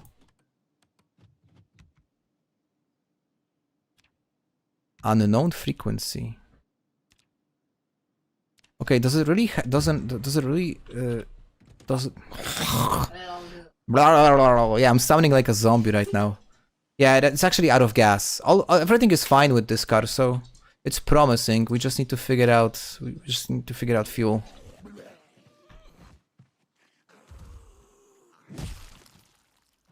So Nash, you probably didn't, I mean, you absolutely did not see the episode, but this is coming through a mod called Project Summer Car. And the dashboard itself is not the best thing about it. The really cool thing is it actually adds a completely different another context menu for the engine. So essentially what it does is you have your regular vehicle mechanics for the general vehicle, and you have a completely separate one for the engine, and it would change the car's performance, which is fun. For all you like petrol heads, like car geeks, it's a really fun thing to do. I'm not a car geek myself. I know I should listen to it. I'm gonna do it right now.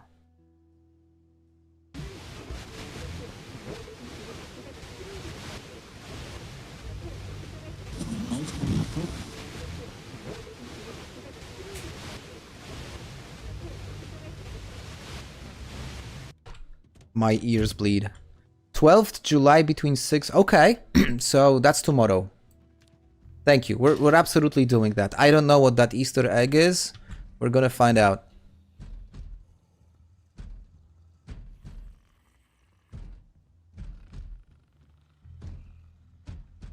Cucumba. Cucumba.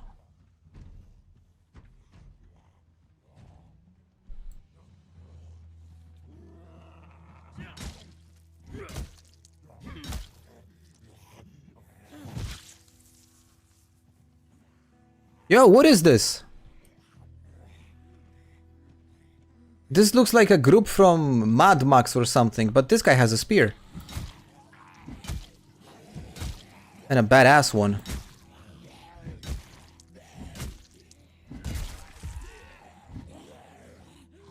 Yo, these guys look like some sort of a cyberpunk motorcycle gang.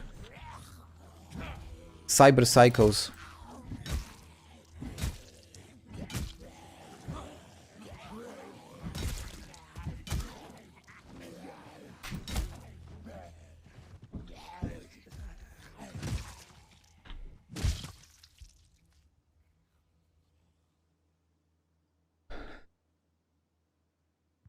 Ooh!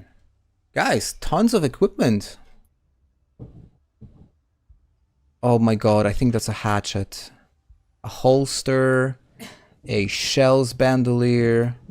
Yo, tons of different really useful stuff. Okay, it's gonna be a moment. Let me reorganize. No, I'm gonna ditch the duffel bag. Because it's just shit.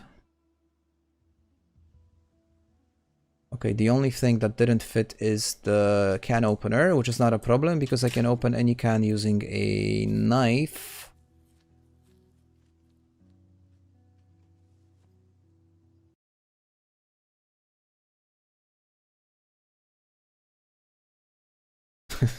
Yeah, we got a new friend.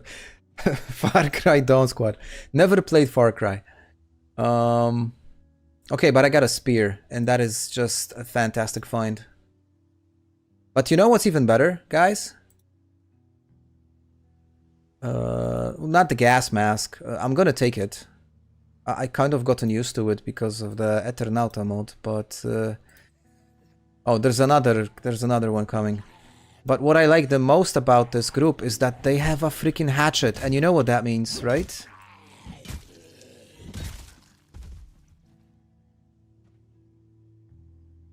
A double duffel bag? Didn't know a thing like that exists. Okay, I gotta drink something. This is probably a toilet? No, it's not. This is a toilet.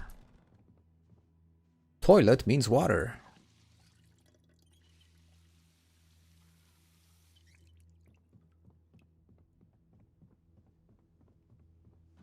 Is duffel bag better?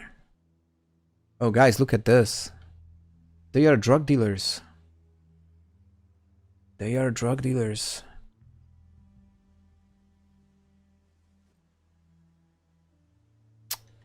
I'm not sure about the duffel bag, guys. Hold on. So let's get it checked. So the backpack, it has a carrying capacity of 15 and a reduction of 70, while the duffel bag has a carrying capacity of 10 and a reduction of 50. So I call that fake news. Duffel bag is not better than the backpack. Besides, this backpack looks nice.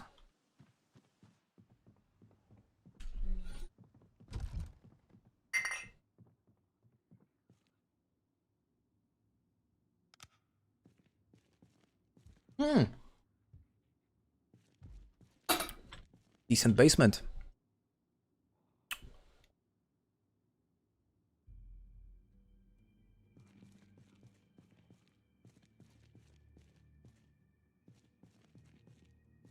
Paperclip. Oh, I will be able to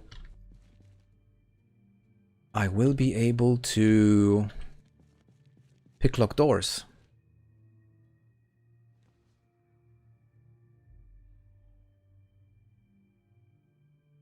Yeah, Nash, it must be from the it must be the water. It must be not your typical duffel bag, but it's called a roadside duffel bag, and it's added, I think, through Authentic Z. And this thing is just useless. You would normally find it in garages. Holy shit, this place is huge.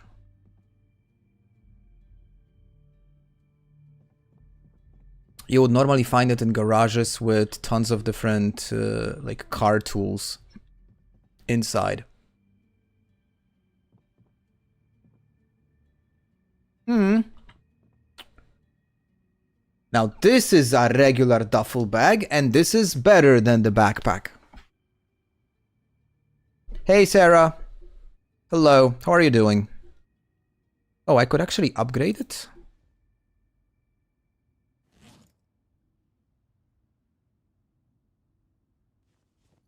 It's now a duffel bag tier 1.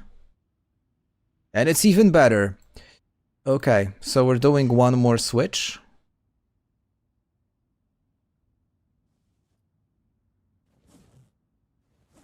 Yeah, top content. Gertrix moving stuff between bags. Don't forget to like and subscribe.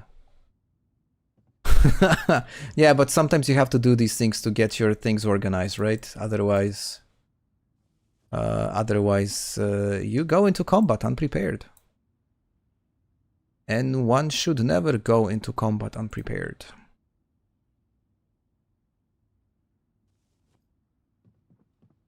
Okay, so what I'm thinking right now, there is a vodka bottle over here. And you guys know what that means, right? That means I am able to make a Molotov cocktail. And a Molotov cocktail is a solution to a zombie problem. They even have a rag. Lovely.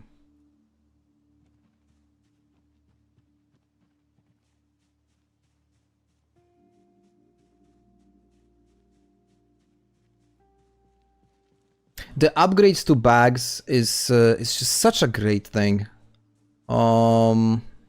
It's a great mod. And I always forget to do that, by the way.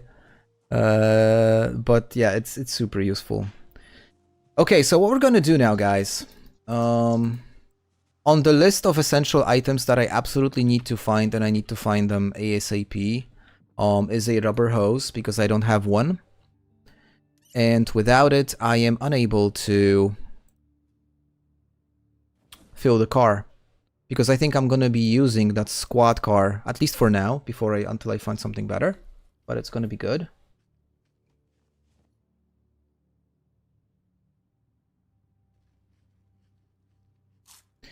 And it's only noon, there's still plenty of time.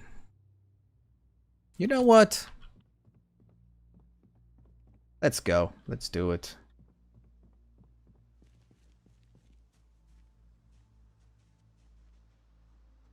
Let's go burn them.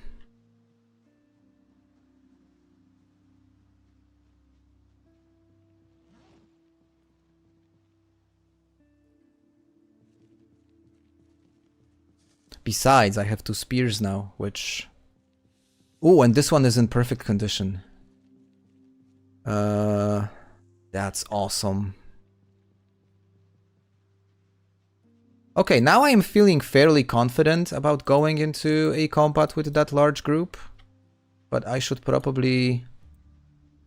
yeah, position myself better. Because I want to draw them as close to the river as possible. I don't want to burn the clinic down. Which is also a risk, because this is all grass. The fire can spread. But then again, what would I find in the clinic? The only thing that I don't have right now is painkillers and antibiotics.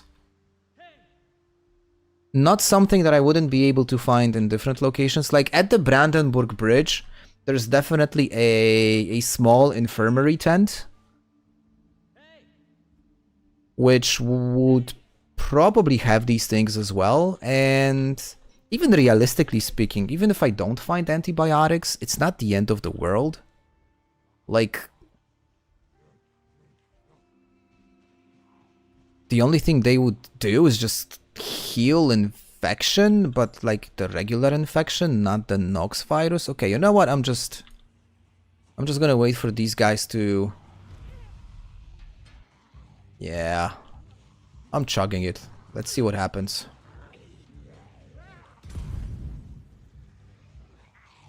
Kids don't play with fire.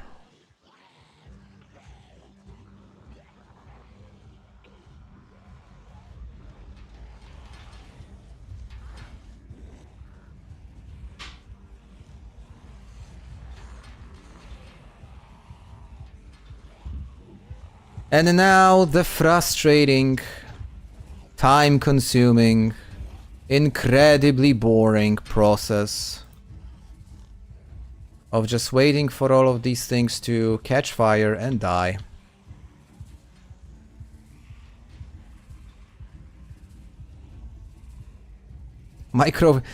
The problem with the microwave was that it chased me away from a safe location and essentially put me in tons of trouble, which resulted in my death. But that is a fair question to ask. No hard feelings. Hypocrisy at its finest.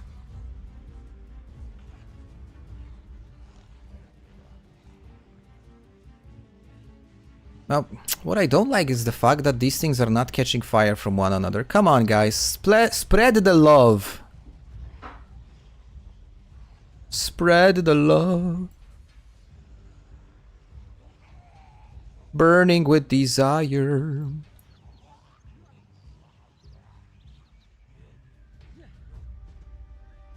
I probably should have left the duffel bag back home, because I'm just carrying tons of stuff that I don't need.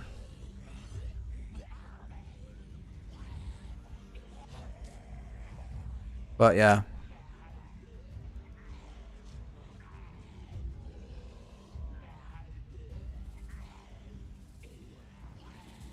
Yo, catch fire, idiots! Jesus.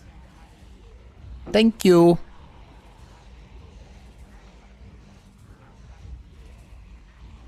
Oh, there's a nice flame over here. Come on, get it. Oh, Jesus, it went out. Worst possible moment. Okay, but now they have to catch fire. Out of all of this, if they don't catch fire, I don't understand this game anymore.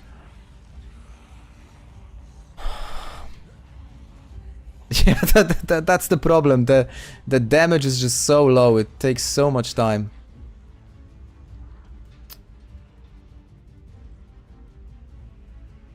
Okay, let's try and burn the clinic.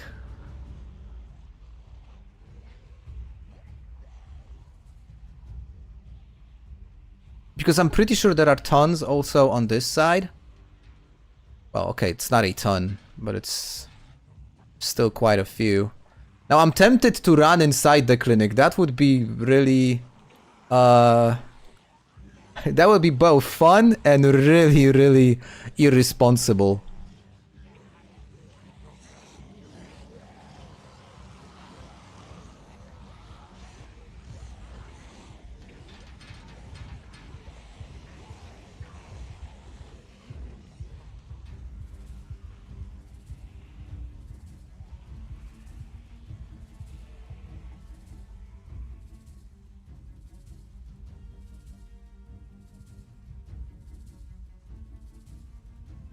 My guy is all sweating. Yeah, burn is just, it's unrealistically low. Oh, the clinic caught fire. Good. The burn damage is just so incredibly low. It's unrealistically low. Then again, if it would be higher, it would probably be way too easy. Oh, look! More test subjects. Including, a big yellowish dude.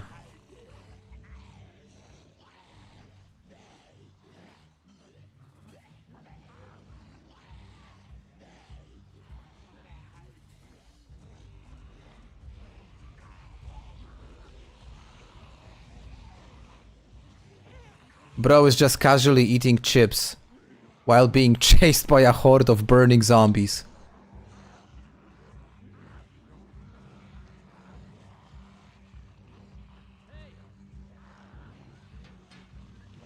Okay, this might be pushing things a little bit, but I really want to try it. Okie dokie, it was close.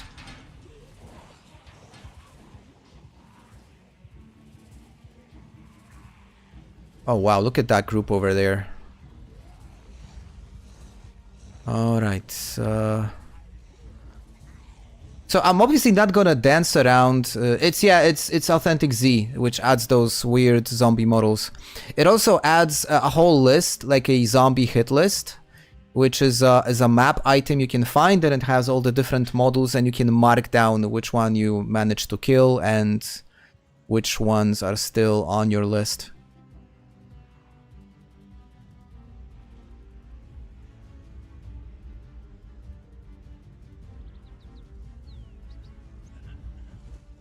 What's my kill count on these fiery guys? Okay, only 20 killed with fire, so that's not a lot. I would be expecting more. But it's only now going to grow because of all the ones that are already at the end of their HP.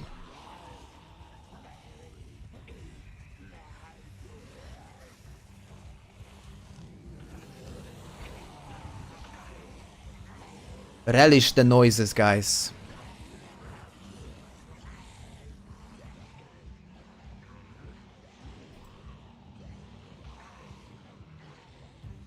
Oh, that's bad. Get up, good. I single-handedly reduced the healthcare capacity of Knox County by probably around 12% by burning down this clinic.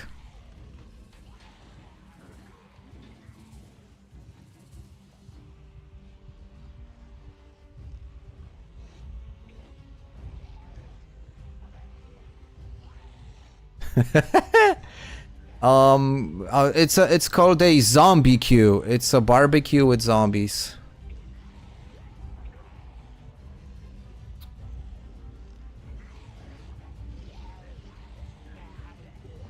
Man, I would love for this damage to be to work a bit faster.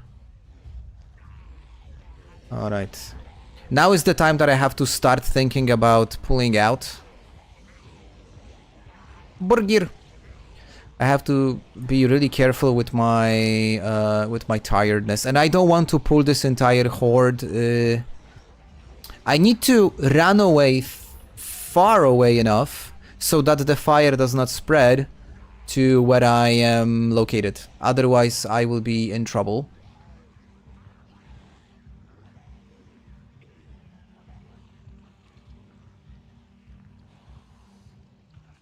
I'm gonna try and go towards the river and make like a turn around them and just bail, because I am getting out of breath and tired. And I do have a solution for being tired, but I don't have a solution for being out of breath.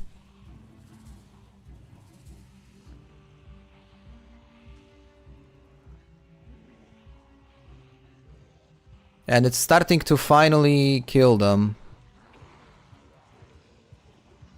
What's the count? 39. Really? I was hoping for more.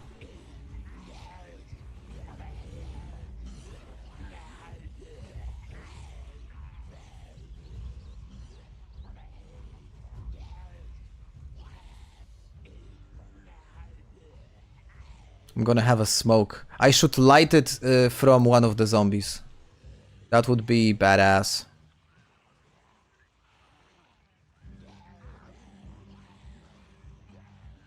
Hold on, sir. Can I use your head for a moment? Alright. These guys are gone. I can even... No, I won't be doing that. That's stupid.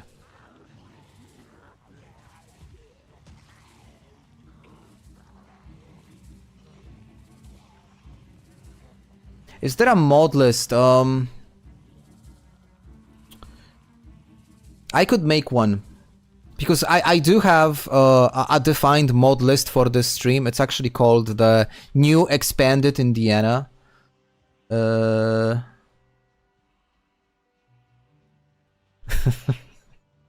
know what you mean.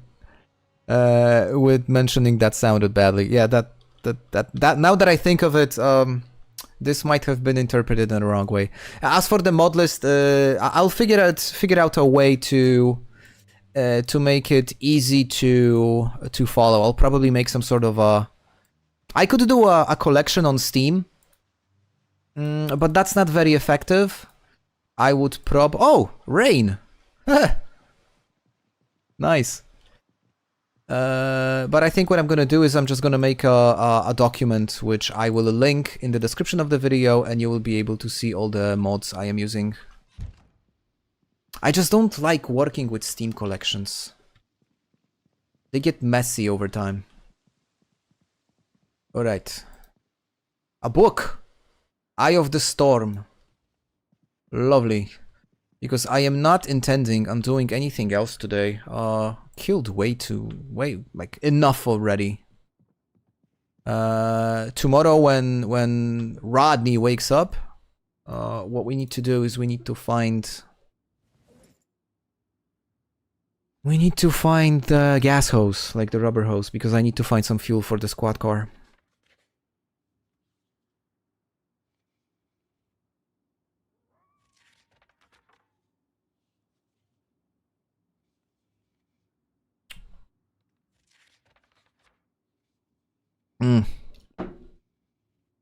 Oh, it does. It works so well.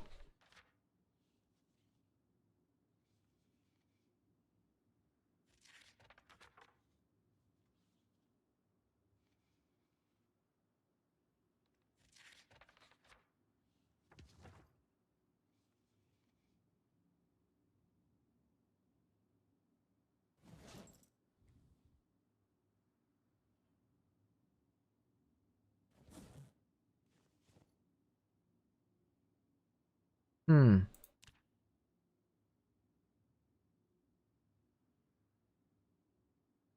I got these brand new pants. And I cannot do anything with them because I don't have any thread. Okay, cool.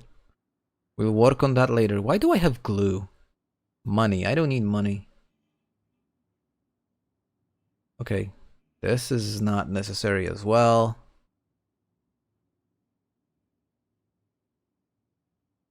Okay, managed to lose some unnecessary weight. Not great, not terrible. Let's read a book and relax.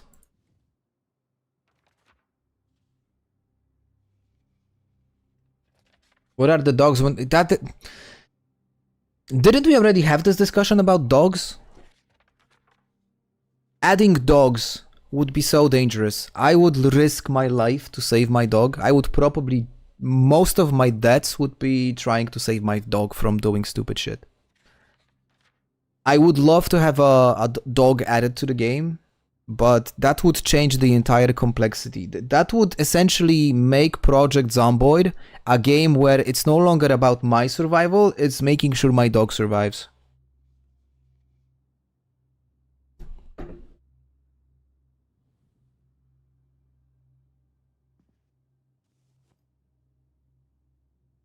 Better socks.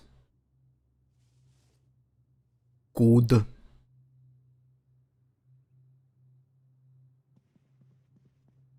You know what, guys? I think I'm gonna use the spare time that we have and do something productive. Like take a shower.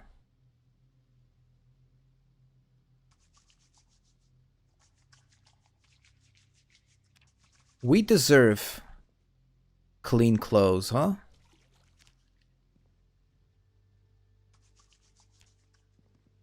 Okay, much better.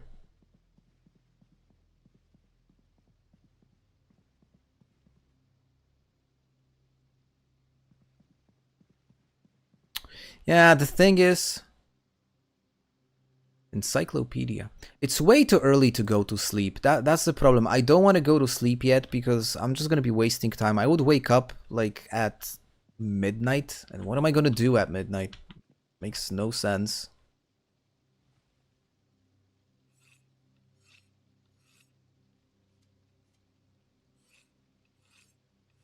Oh, good. Sharpening the blade worked.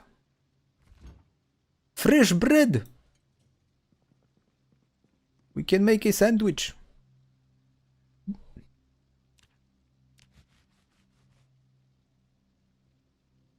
Dogs don't work properly even in real life. Yeah, you tend to follow my streams, right? You've heard my dogs. My dog. Like, it's a singular, not a plural.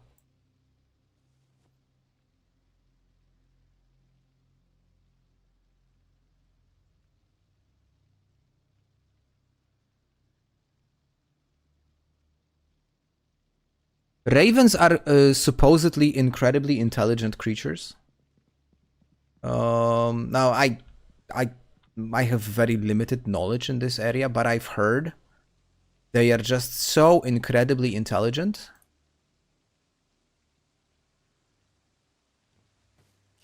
Hey, hold on. Want to see a magic trick?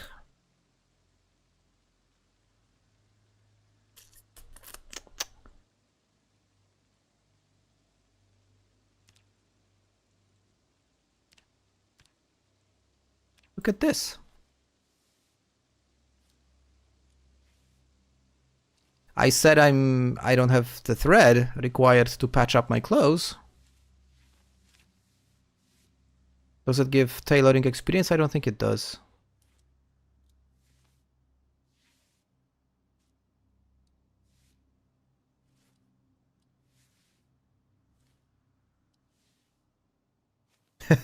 You know, dogs are so incredibly, I mean, dogs are incredibly coachable, right? You can teach them all kinds of different things. Uh, it's just, yo, so much thread. Like, what am I gonna do with all of it? Well, I'll start by patching up those leather pants, and this way I will be able to... Oh, dude, that's so stupid.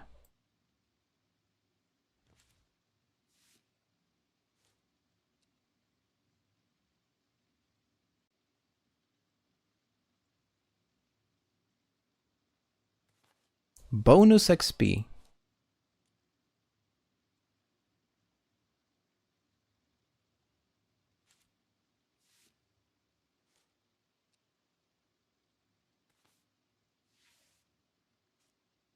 Well, we've done something productive.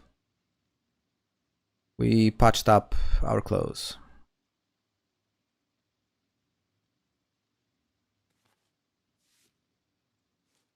There, better now. Come on, you can stay up for 2 more hours. I believe in you.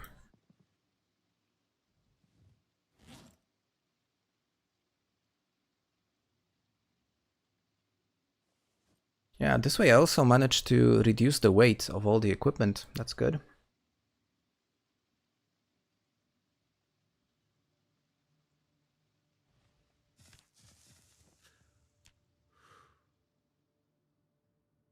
Inhumanly tired. Wuss. We're gonna chug a caffeine pill. I want to keep him up just a little bit longer. See, much better. Responding already.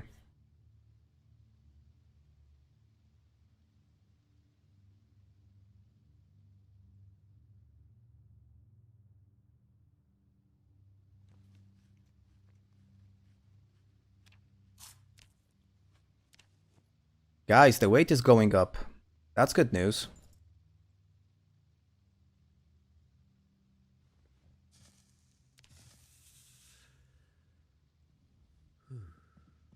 Warcraft 3. Yo, I just checked chat. Guys, that... We are really starting to talk about some serious things.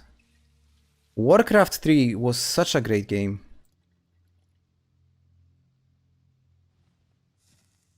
I always... I think when you think about Arthas in Warcraft 3, everything he did, people might say it was justified. And in good faith. It's such a tragic character. If it was like a character from some sort of a book, for example, but not a video game, but like a renowned book, Arthas's story would probably would be considered as like really like impactful, classic type of a story. But since it's just a video game, people tend to overlook how insanely good the storyline there is. Of betrayal, you know, of deceit, trying to do everything to save your own people in good faith, and eventually doing the wrong thing. So he's such a tragic character.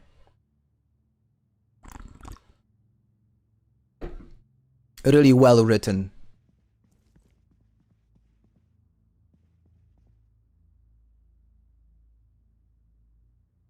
Uh-oh. Why am I unable to open it? Or is it just... Oh shit, I can't...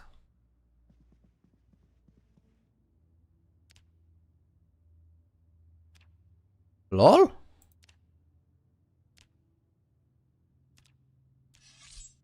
Okay, I don't get it. I'm not sure why I wasn't able to open it just from the context menu. That's weird.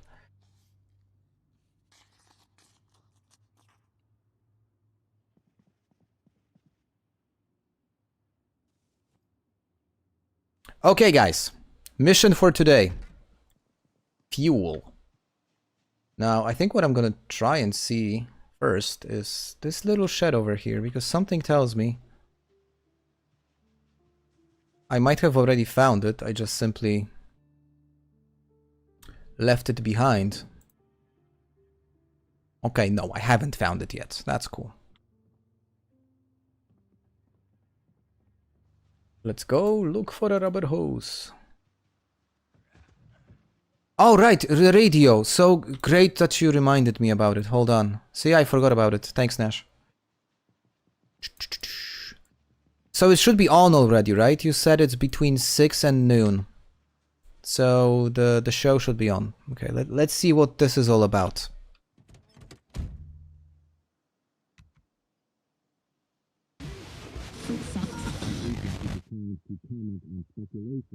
Oh!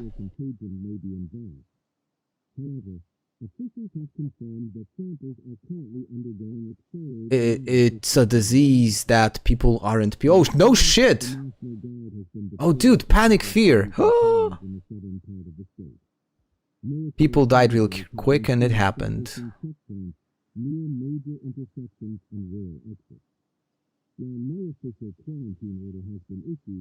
Travel restrictions are being strongly recommended for the time being. Reports are emerging that certain roads have been blocked without explanation, and some travelers have described being turned away or rerouted without warning. Meanwhile, local authorities are asking residents to stay indoors. Yo, that was a cool message. And the fact that it's actually giving, you know, like panic, it's really cool. I didn't know about this. So thanks for sharing. I really didn't know about this Easter egg.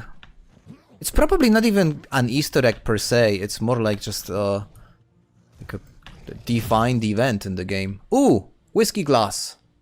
I mean, whiskey bottle in a glass bottle. So we could make another Molotov. Should we?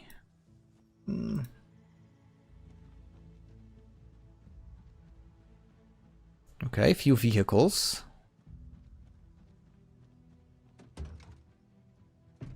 Okay, we're halfway there. We've got a gas can.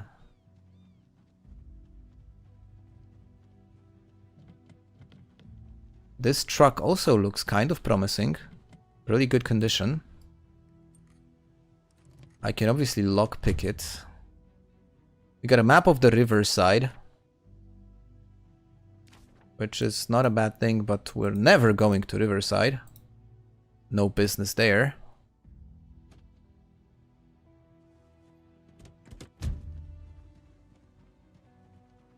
Ooh, oh, I thought it's a rubber hose.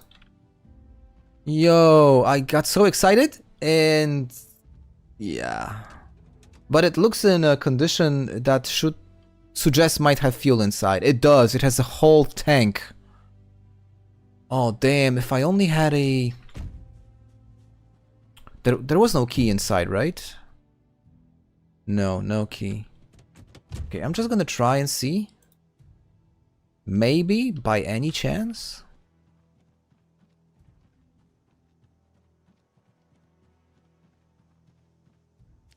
Okay, I'm gonna check one more thing, guys. I'm gonna check the bodies. This is the cleanest car I've ever saw. Yeah, it looks in mint condition, totally.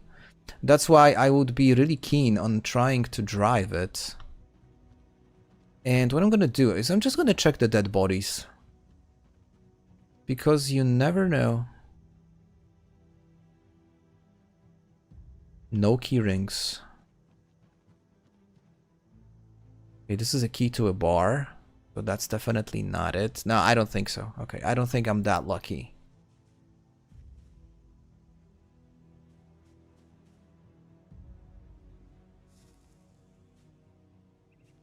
Okay, these two guys maybe?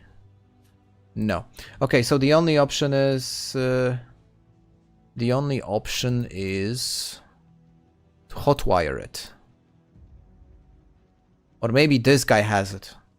Excuse me, sir, is this your vehicle?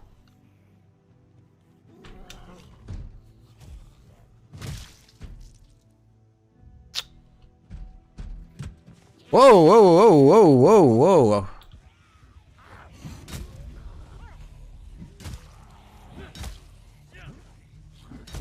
Nice hairdo.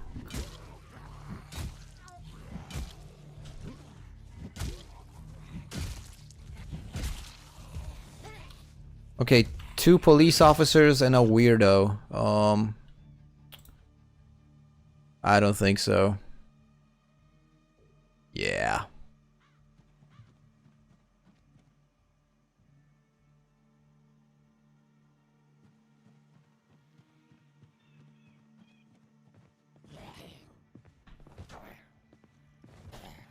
Yo, this looks like a whole motorcycle gang or something.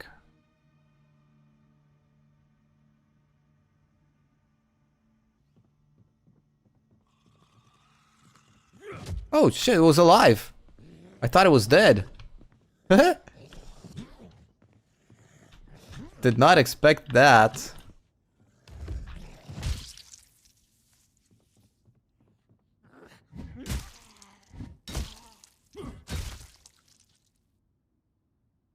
Guys, a keyring.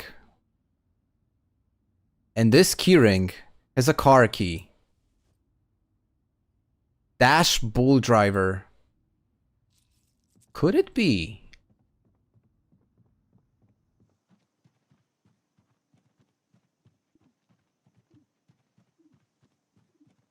Yes, sir.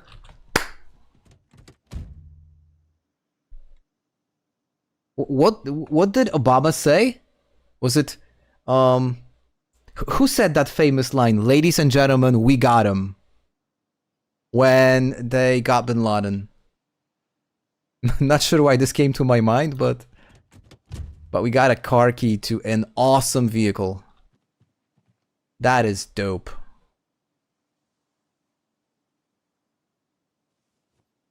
Oh, maybe no, it wasn't Trump.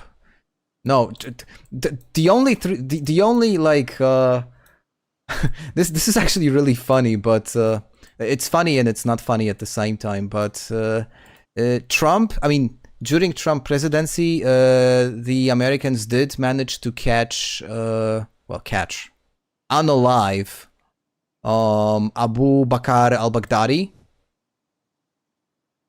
who was like the head of ISIS. And it always makes me laugh, but there is this really funny like short clip when they compare the message that Obama gave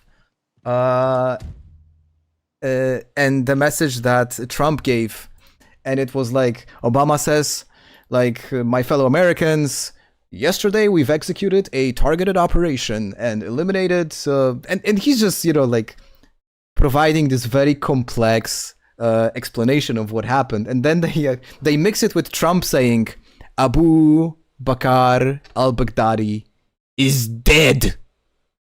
They would normally go through the front door. They didn't go through the front door. They went through the back door. There was a lot of shooting. There was a lot of explosions. And it was just so incredibly hilarious when you compare the two.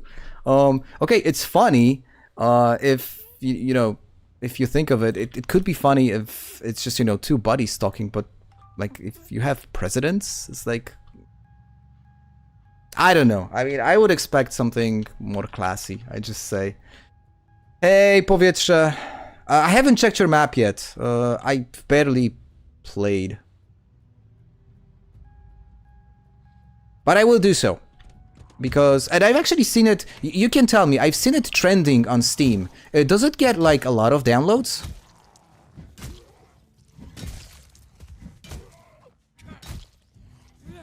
Listen to the meme again. That's so incredibly hilarious.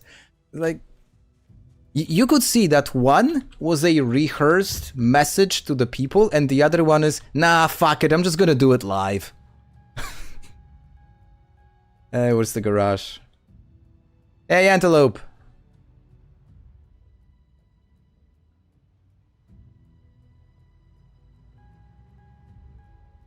They didn't go through the front door. They don't normally go through the front door. Who cares, bro? That's not how you're supposed to announce these things.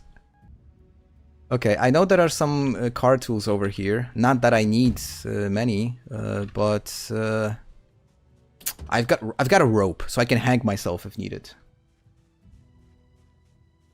That's great. Did you get any feedback?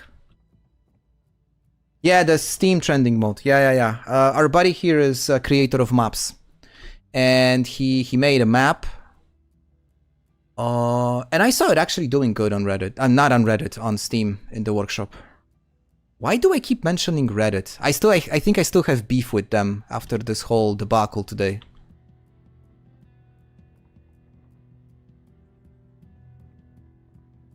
I haven't even reached it yet. We are still in Brandenburg. It's day... What is it? Is day 3 or day 4? It's 3 days in, and I just found a car, like just now. Oh, Nash, oh, so because you weren't here from the very beginning, I got permabanned on Reddit today. I got permabanned on Reddit today. Some of you, okay, I'm gonna tell the story again because I mean it makes me laugh as well. So yesterday was a football match I was following. It was a game between Arsenal, who I support, and Manchester City, and I got permabanned. No, like from the entire Reddit, my account was permabanned for and this is hilarious, for racial hate speech. Now you guys probably know me a bit already, at least those of you who follow me regularly. I mean, I don't seem like a guy who would be racist, but I got banned for racial hate speech. And the thing is, I was following yesterday's game, a huge game for Arsenal. I was very emotional, everybody was super emotional. And one of the things, guys, look at the numbers of zombies, it's just crazy. Oh shit. Okay, it's gonna take a lot of work. It's gonna take a lot of work to figure this out. So essentially, the goalkeeper for Manchester City was wasting a lot of time during the game. So he was wasting time when kicking off the ball. You know, he was wasting time starting every play, and people started to get frustrated. And at some point, I commented under in the Reddit, under a subreddit for the game, where you know fans were just sharing their opinions. I posted, somebody card that Italian wanker. Wanker is basically something that you like British people use very often when they like talk about football players. So it doesn't really have like a derogatory vibe to it. It's just kind of a part of culture. But apparently Reddit decided that I am just a racist. Which the funny thing is, after all of that, I appealed to Reddit saying that, well, I strongly disagree with this because this is just part of British culture. And after 8 hours they lifted the ban, so... It was just... I woke up this morning and I saw that my account is banned on Reddit. It's like, what happened? What did I do? Did I miss something? But yeah, anyways. I'll just refrain from commenting on football games. It's probably not wise. Especially ones that I am really emotionally attached to. Oh, by the way, hold on guys, we gotta check something. Who won the Ballon d'Or?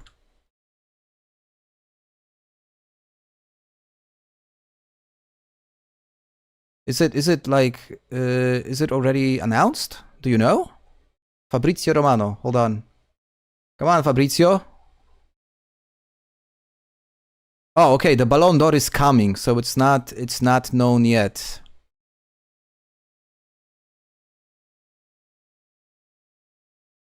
Oh, okay. So, few minutes still for the announcement. I'm really curious. If it's gonna be... I think it's gonna be Dembele. Which, on its own... I'm not a car guy, how am I supposed to be a racist? The funny thing is, I am a huge Formula 1 fan. Not being a car guy, I am a fan of Formula 1. Which is probably the most connoisseur type racing.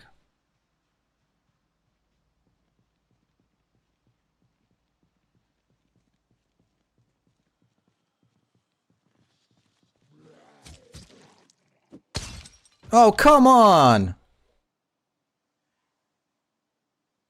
So fast? Okay, I think what I want to do... I think what I'll try to do, guys, is I need to find some sort of a place where I could settle, because I am absolutely not ready yet to head to the... to get to the bridge, because the barricade itself, the blockade, is gonna be a... It's gonna be tough to break through it, and I'm definitely not doing it at one attempt. So I need a fairly safe place to stay while I prepare for that and scout out the area. And I would love to use maybe this house. But in order to do so, we first have to clear all the residents.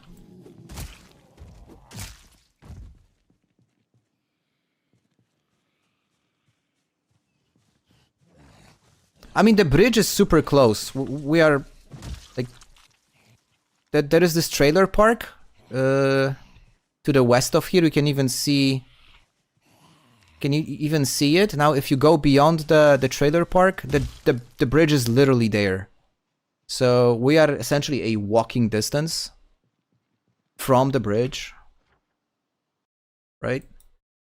So this is the trailer park. There is just a small piece of land, and here is the bridge. So it's not far away, but I am expecting like hundreds potentially. So I want to do it. I want to do it the right way. I wouldn't want to die.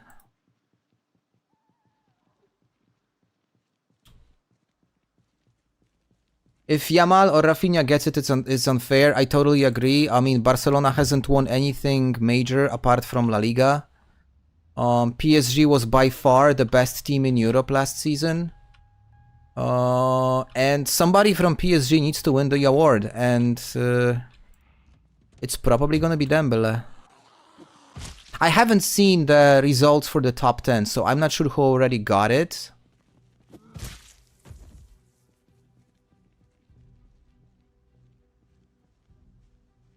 Because there were a couple of PSG players, obviously, in the top 10. There was, I think, Vitinha, I think Donnarumma, obviously. The guy that almost got me banned on Reddit. There was Kylian, of course, and there is Dembele.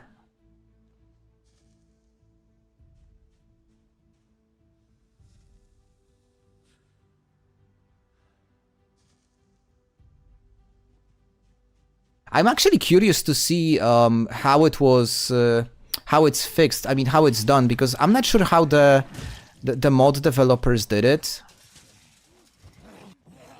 Oh, jeez, okay. Sometimes happens.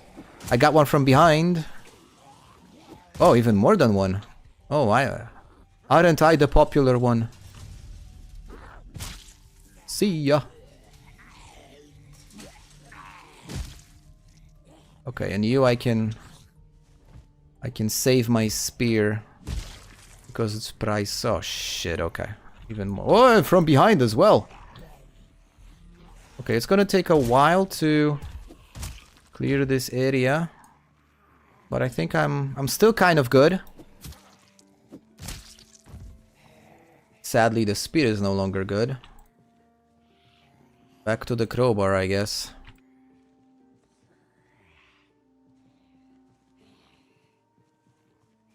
So what I'm really interested to see is it like how the bridge looks like, because when I was launching the game today, and they have like this small mini map of Indiana, it does show that there is like a wooden bridge in Brandenburg. Okay, bailing. Oh man. Okay, I think I need to damage the car a bit just to clear these guys out. Shandex! You are most welcome. What can I say? The fact that people find them useful just, you know, makes my day.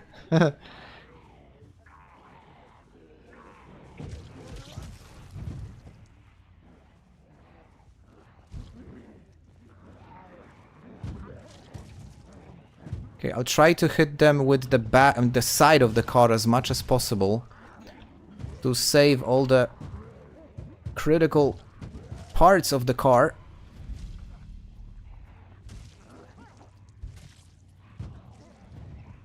So I think we are on our way to getting like blue shitbox reincarnated, because that's exactly how I wasted that van that we found back in Muldrow the other day.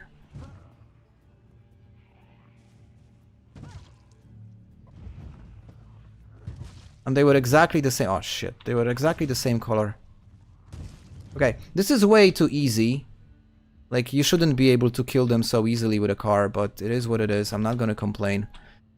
If the game allows it, then I'm gonna use it.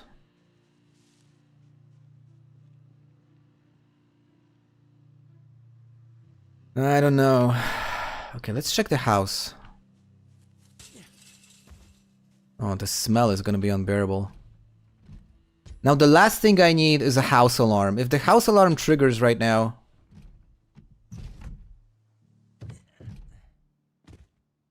Okay, we're good.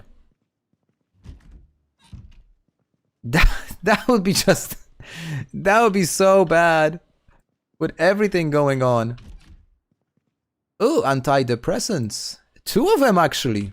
Well, well, well. If they're gonna kill me, I'm not gonna even care.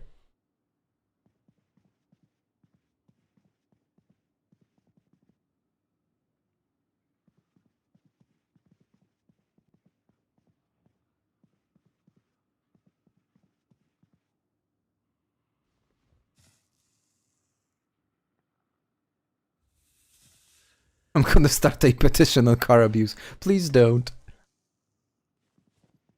Please don't. I'm just using the oh, okay, the bread is not good anymore. I'm just using whatever the game allows me to do. So I mean, you can petition as much as you want. I don't care. It's all legit. Fair game.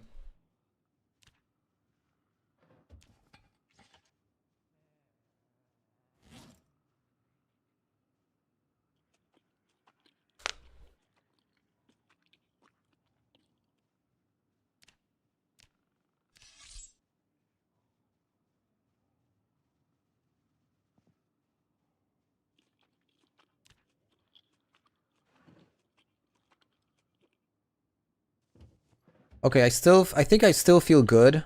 I mean, good enough to like fight a bit more. But I'm just gonna do it smart now, and I'm just gonna leave the bag inside the car. Because why am I carrying it all the time? Makes no sense. Now this way I'm losing a lot of weight, which is gonna make me more effective.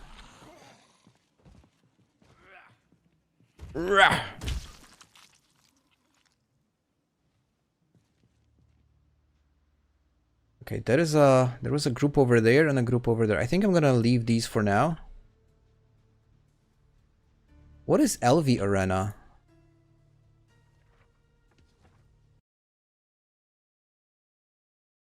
Never seen it before. First time I'm seeing this flyer. Interesting. Intel. What's up with Intel? I wasn't following the discussion.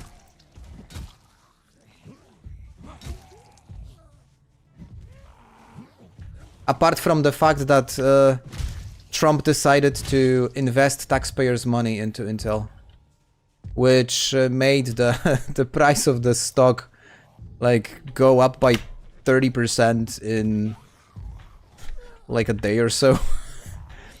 Speaking of stock manipulation.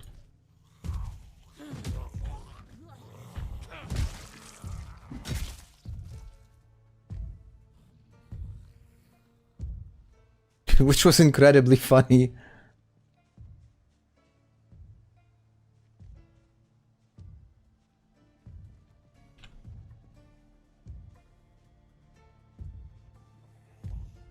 I don't think banging with your head is the smart thing to do. It's probably better just to kick it. But it's not my problem. Oh.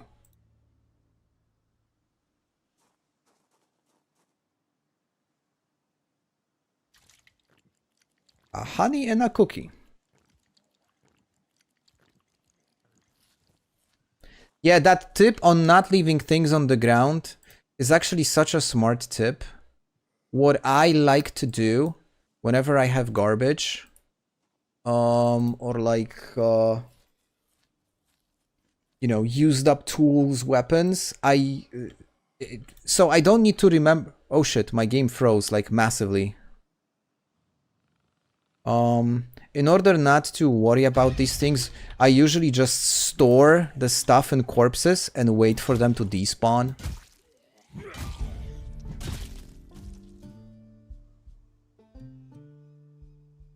Shandex, have you played it? Oh, I was actually asked about this game a couple of streams ago, and I totally forgot about this. So what are your experiences? Please tell us, because it seems like a knockoff of Project Zomboid, just with better graphics.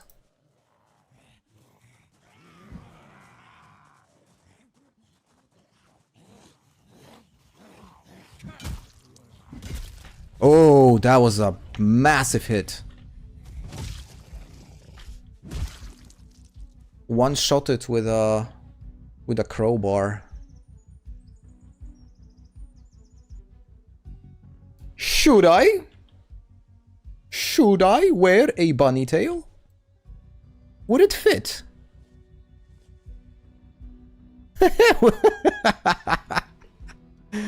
Oh, Jesus. This is exactly why we need modding communities. I cannot imagine playing this game without the ability of having a bunny tail.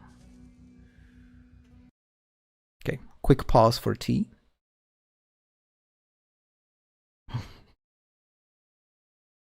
You know, that's actually something I thought about. Which probably doesn't mean anything positive about me, but yeah. I mean, you have to attach it somehow, right? Oh, geez, I'm having fun tonight, guys. Thank you. I'm really having fun. One of the main reasons I really like streaming is because I get to enjoy the game in a wonderful company of all of you on stream. So I can already say thank you for making my evening really pleasant.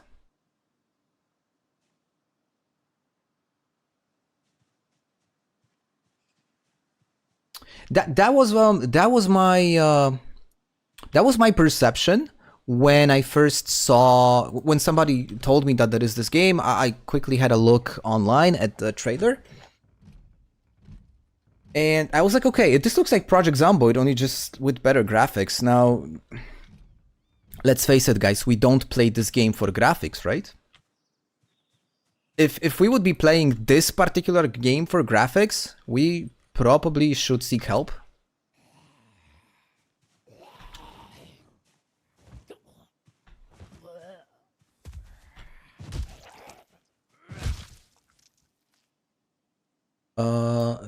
Are my boots holding up?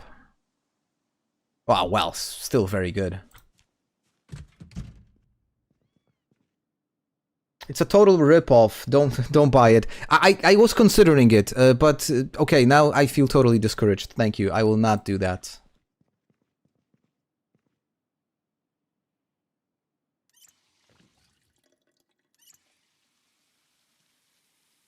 Dread Dawn. Nope, doesn't ring any bells. Bolognese. Spaghetti.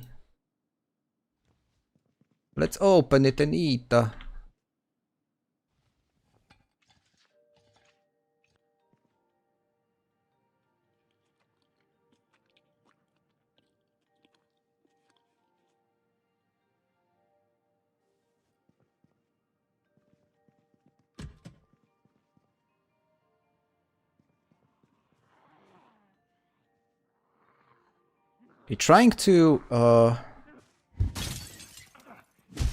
I'm trying to kind of work my way through the trailer park. Because if I manage to do so, I will be able to...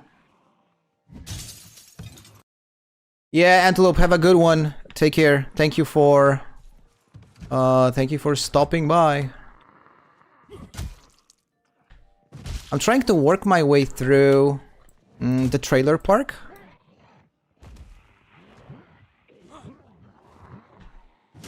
Because it would allow me to assess the situation at the bridge.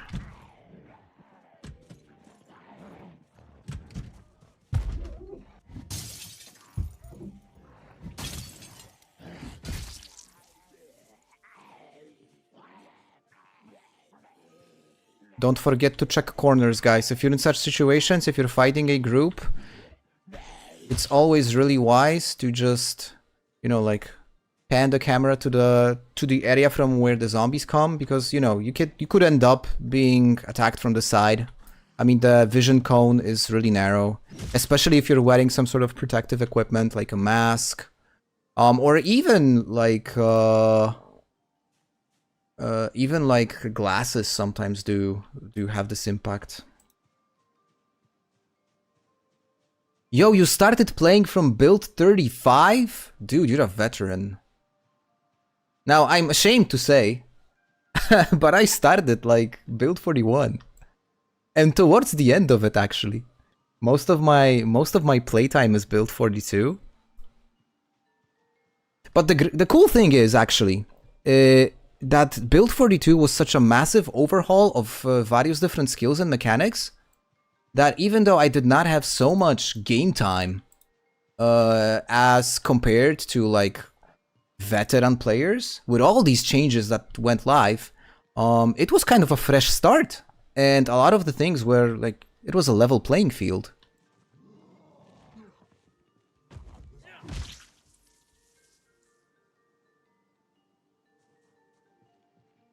Oh, what a lovely group over here. What is this congregation? Dembele got the ball. Okay. I think it's fair. When all said and done. I mean, apart from the fact that freaking Ousmane Dembele got a Ballon d'Or.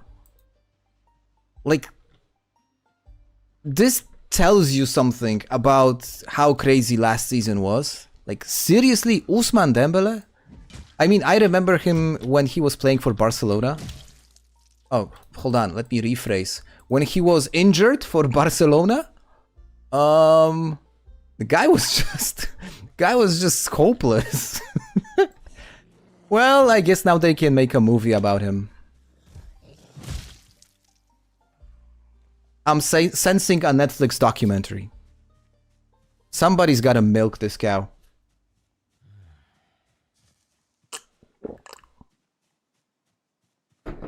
Unbelievable. Ousmane Dembele. Ballon d'Or winner. Crazy world.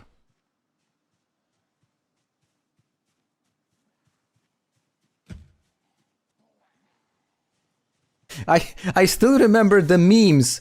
There was this meme. There were cars leaving the Camp Nou after the game, and there were fans congregated around that area, and like, you know, there was a car leaving, was like people saying, "Oh, that's Messi," or whoever that was at that time, and "Oh, that's Neymar." And then there was an ambulance leaving the stadium, and people were like, "Oh, that's Dembele." It still makes me laugh. And the guy is now a Ballon d'Or winner. What a story.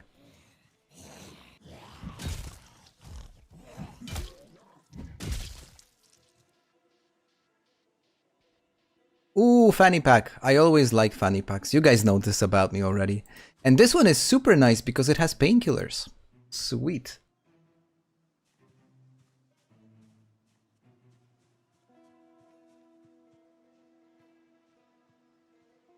Okay, I'm almost...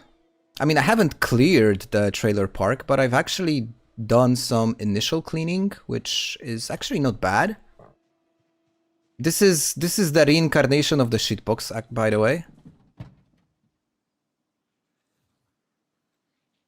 Not bad. A lot of useful survival gear, actually, when you look at it. Like garbage bags and tarp, great for making all kinds of different, like, water collectors and stuff. Duct tape, always useful. Ooh! SCBA tank. Cool. Hey, Shandex, so nice for you to join the channel. Thank you. Welcome. We got a brand new member, guys.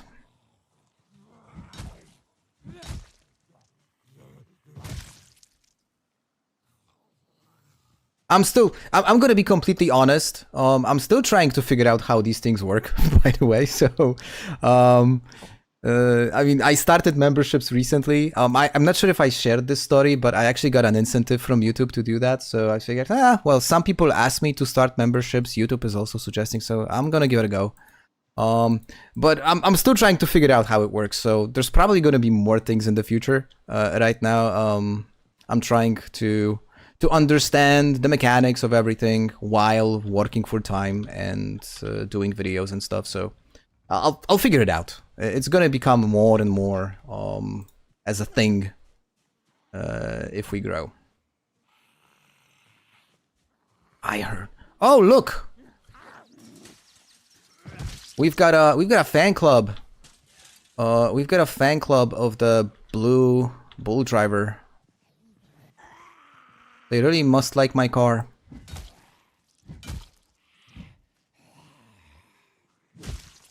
Fanny packs are useless when you get harness?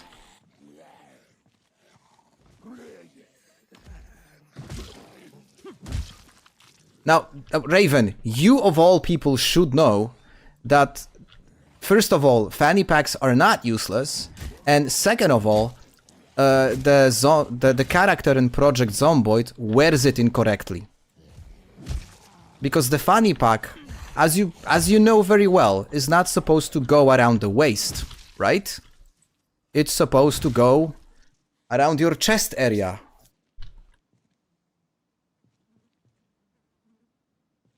And that's, at least that's how Drillovцы wears them.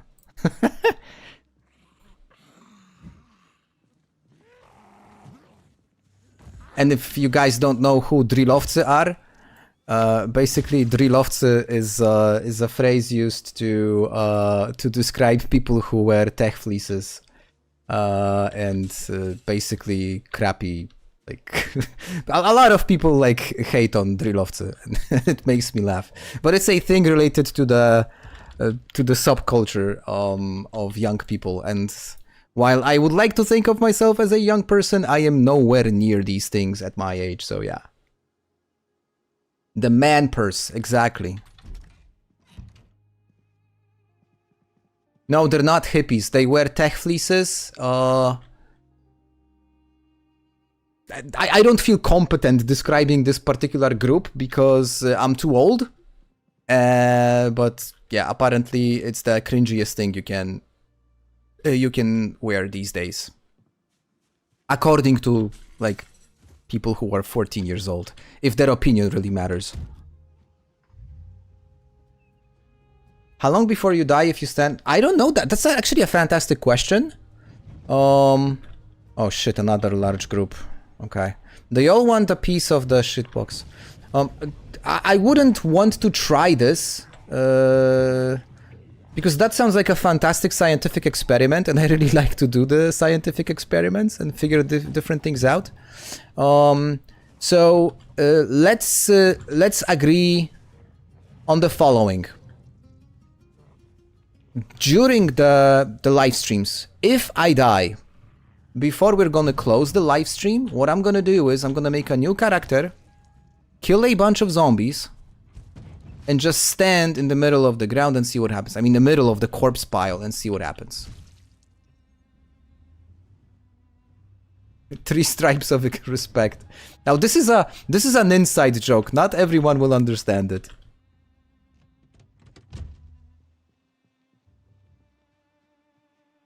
Is it just 4? Yeah, I think it's 4.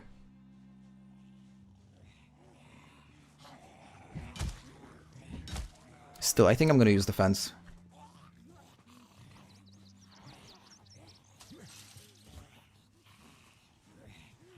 But yeah, I never died because of that, right? So I've never had this problem.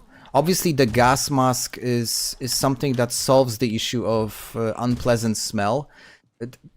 And there is also this thing, and again, I don't have so many hours in Project Zomboid to be able to, like, legitimately confirm that's the case, but is it possible to catch the infection? Airborne? I don't think it's an airborne virus, isn't it?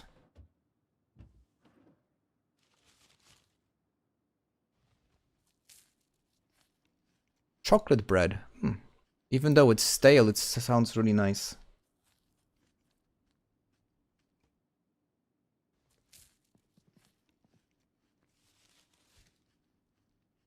So, exactly, isn't it infection? If you go to the game settings, and if you go for transmission, there is obviously blood and saliva, which is you can get infected through any kind of a wound inflicted by a zombie. There is saliva only, which means you only get infected through bites. Now, there is this thing which is called everyone's infected, which I completely don't understand. But Nox isn't an airborne virus.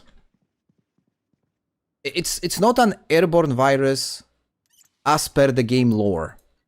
It spreads through, like, fluids. So technically, it shouldn't be, I mean, you shouldn't be able to catch the virus simply by inhaling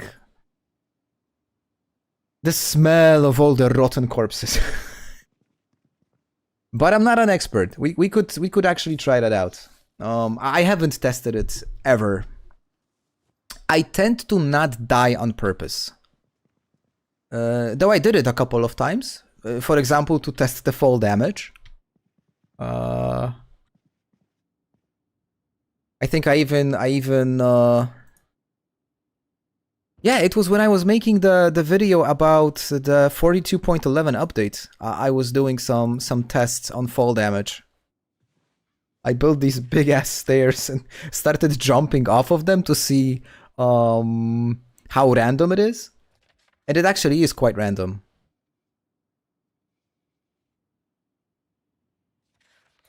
Well then, yeah, no, you know what? No, I'm not. You're not gonna bait me into this discussion. No way.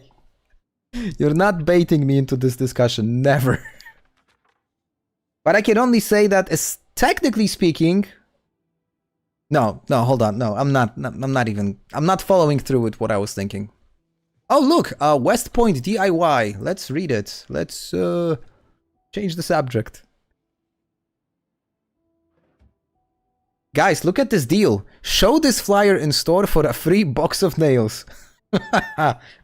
Awesome. Damn good deal.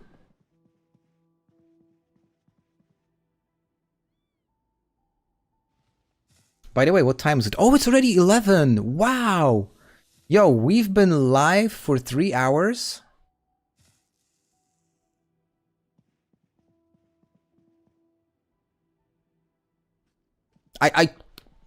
Again, guys, it's just a testament to how awesome, you know, like, spending the evenings with you is, because I have no clue when those 3 hours went.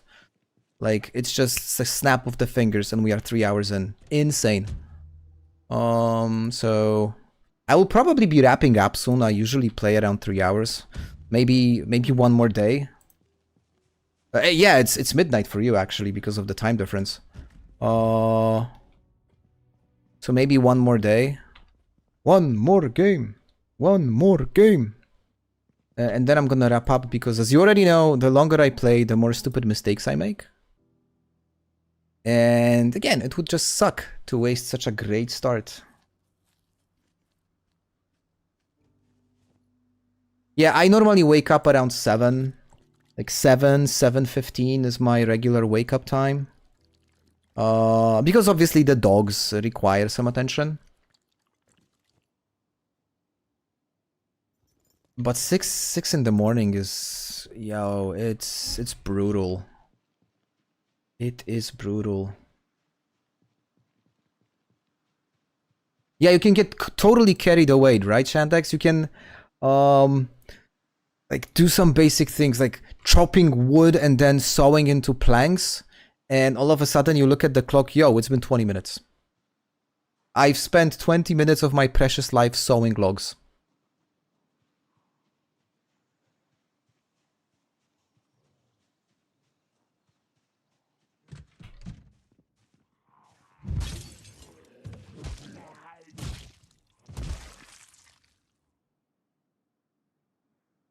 Okay, let's thin out the population a bit more.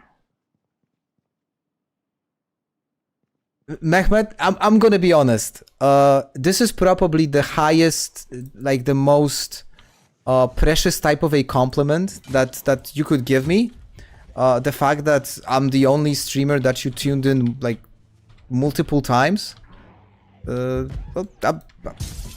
I'm just happy you're having fun, I guess. And I really appreciate it. Okay. See, that's what I'm talking about, making stupid mistakes.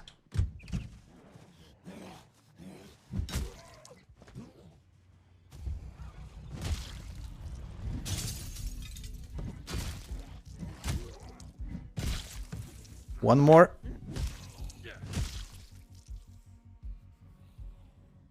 Okay, I still hear something.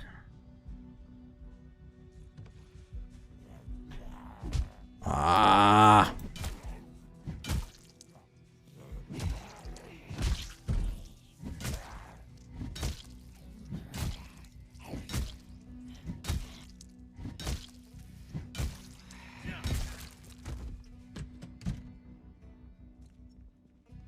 Going to sleep at 6.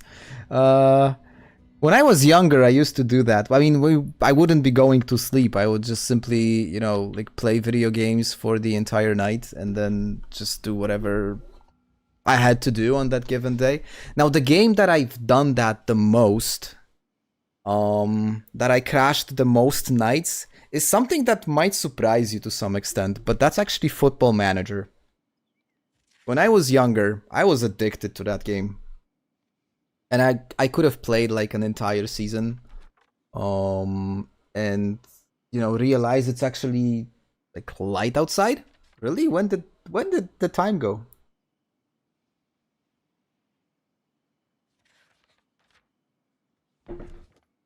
Which feels pretty incredible.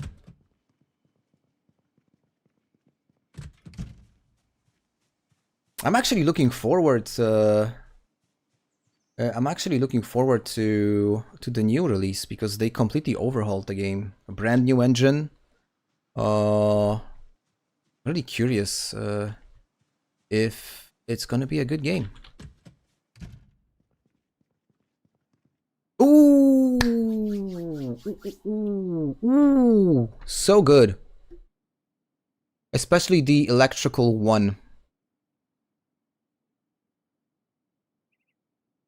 This one is really useful. Tailoring I can read as well because I do have tailoring. Okay, some really useful books. Guitar, not maybe. Maybe not. Some milk. Okay, this is actually... Oh, wow. Okay, this is actually a good house. Really good one. I'll have to grab at least some of these things.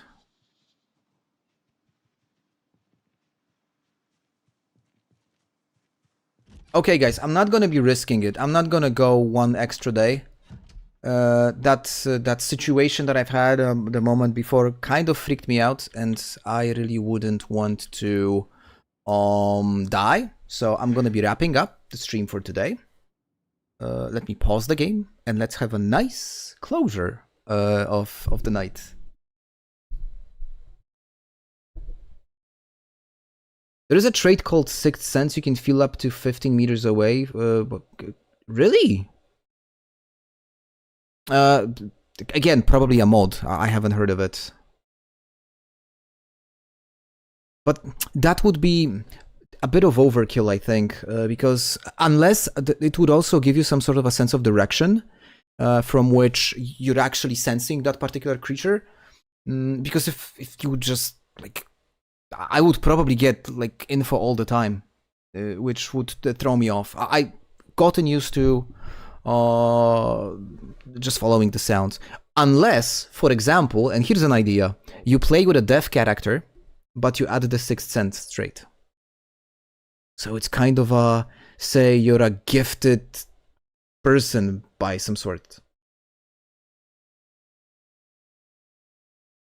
That could be interesting. I've never played with deaf. I'm terrified of playing with being deaf. That's horrible. Well, I couldn't even imagine. Okay, guys. So we survived. So that's mission accomplished for today. Did we get to Indiana? Of course not. I wasn't actually expecting that we would get to Indiana, because it's a struggle. We are 350 zombies after 3.5 days, which is okay. It's not a huge number, but considering I am not using spears, I would say it's still fairly decent. We are right at the entrance to the bridge. I hope there's a bridge. So probably when I'm gonna be streaming on Thursday, the plan is to just get through. And that means, guys, on Thursday, we are actually getting into Indiana. So, if you're interested, if you want to know what's in Indiana, you gotta tune into the stream on Thursday. But that's it for today, guys. Shandex, welcome to the crew. Thank you very much for becoming the member of the channel, guys. I will release at least one new video this week. I am thinking about a new episode of the Mod Shed. I just gotta find some time to work on it. Probably not tomorrow, because tomorrow is a big day for me. I am picking up my car, which I am incredibly excited. And I will probably have issues sleeping because of that. Because I feel like a 14-year-old who's gonna get a PlayStation. And yeah, I'm gonna see you next time. Thank you for making my evening incredibly entertaining. I hope I made your evening entertaining, and I'll see you again soon. So cheers, guys.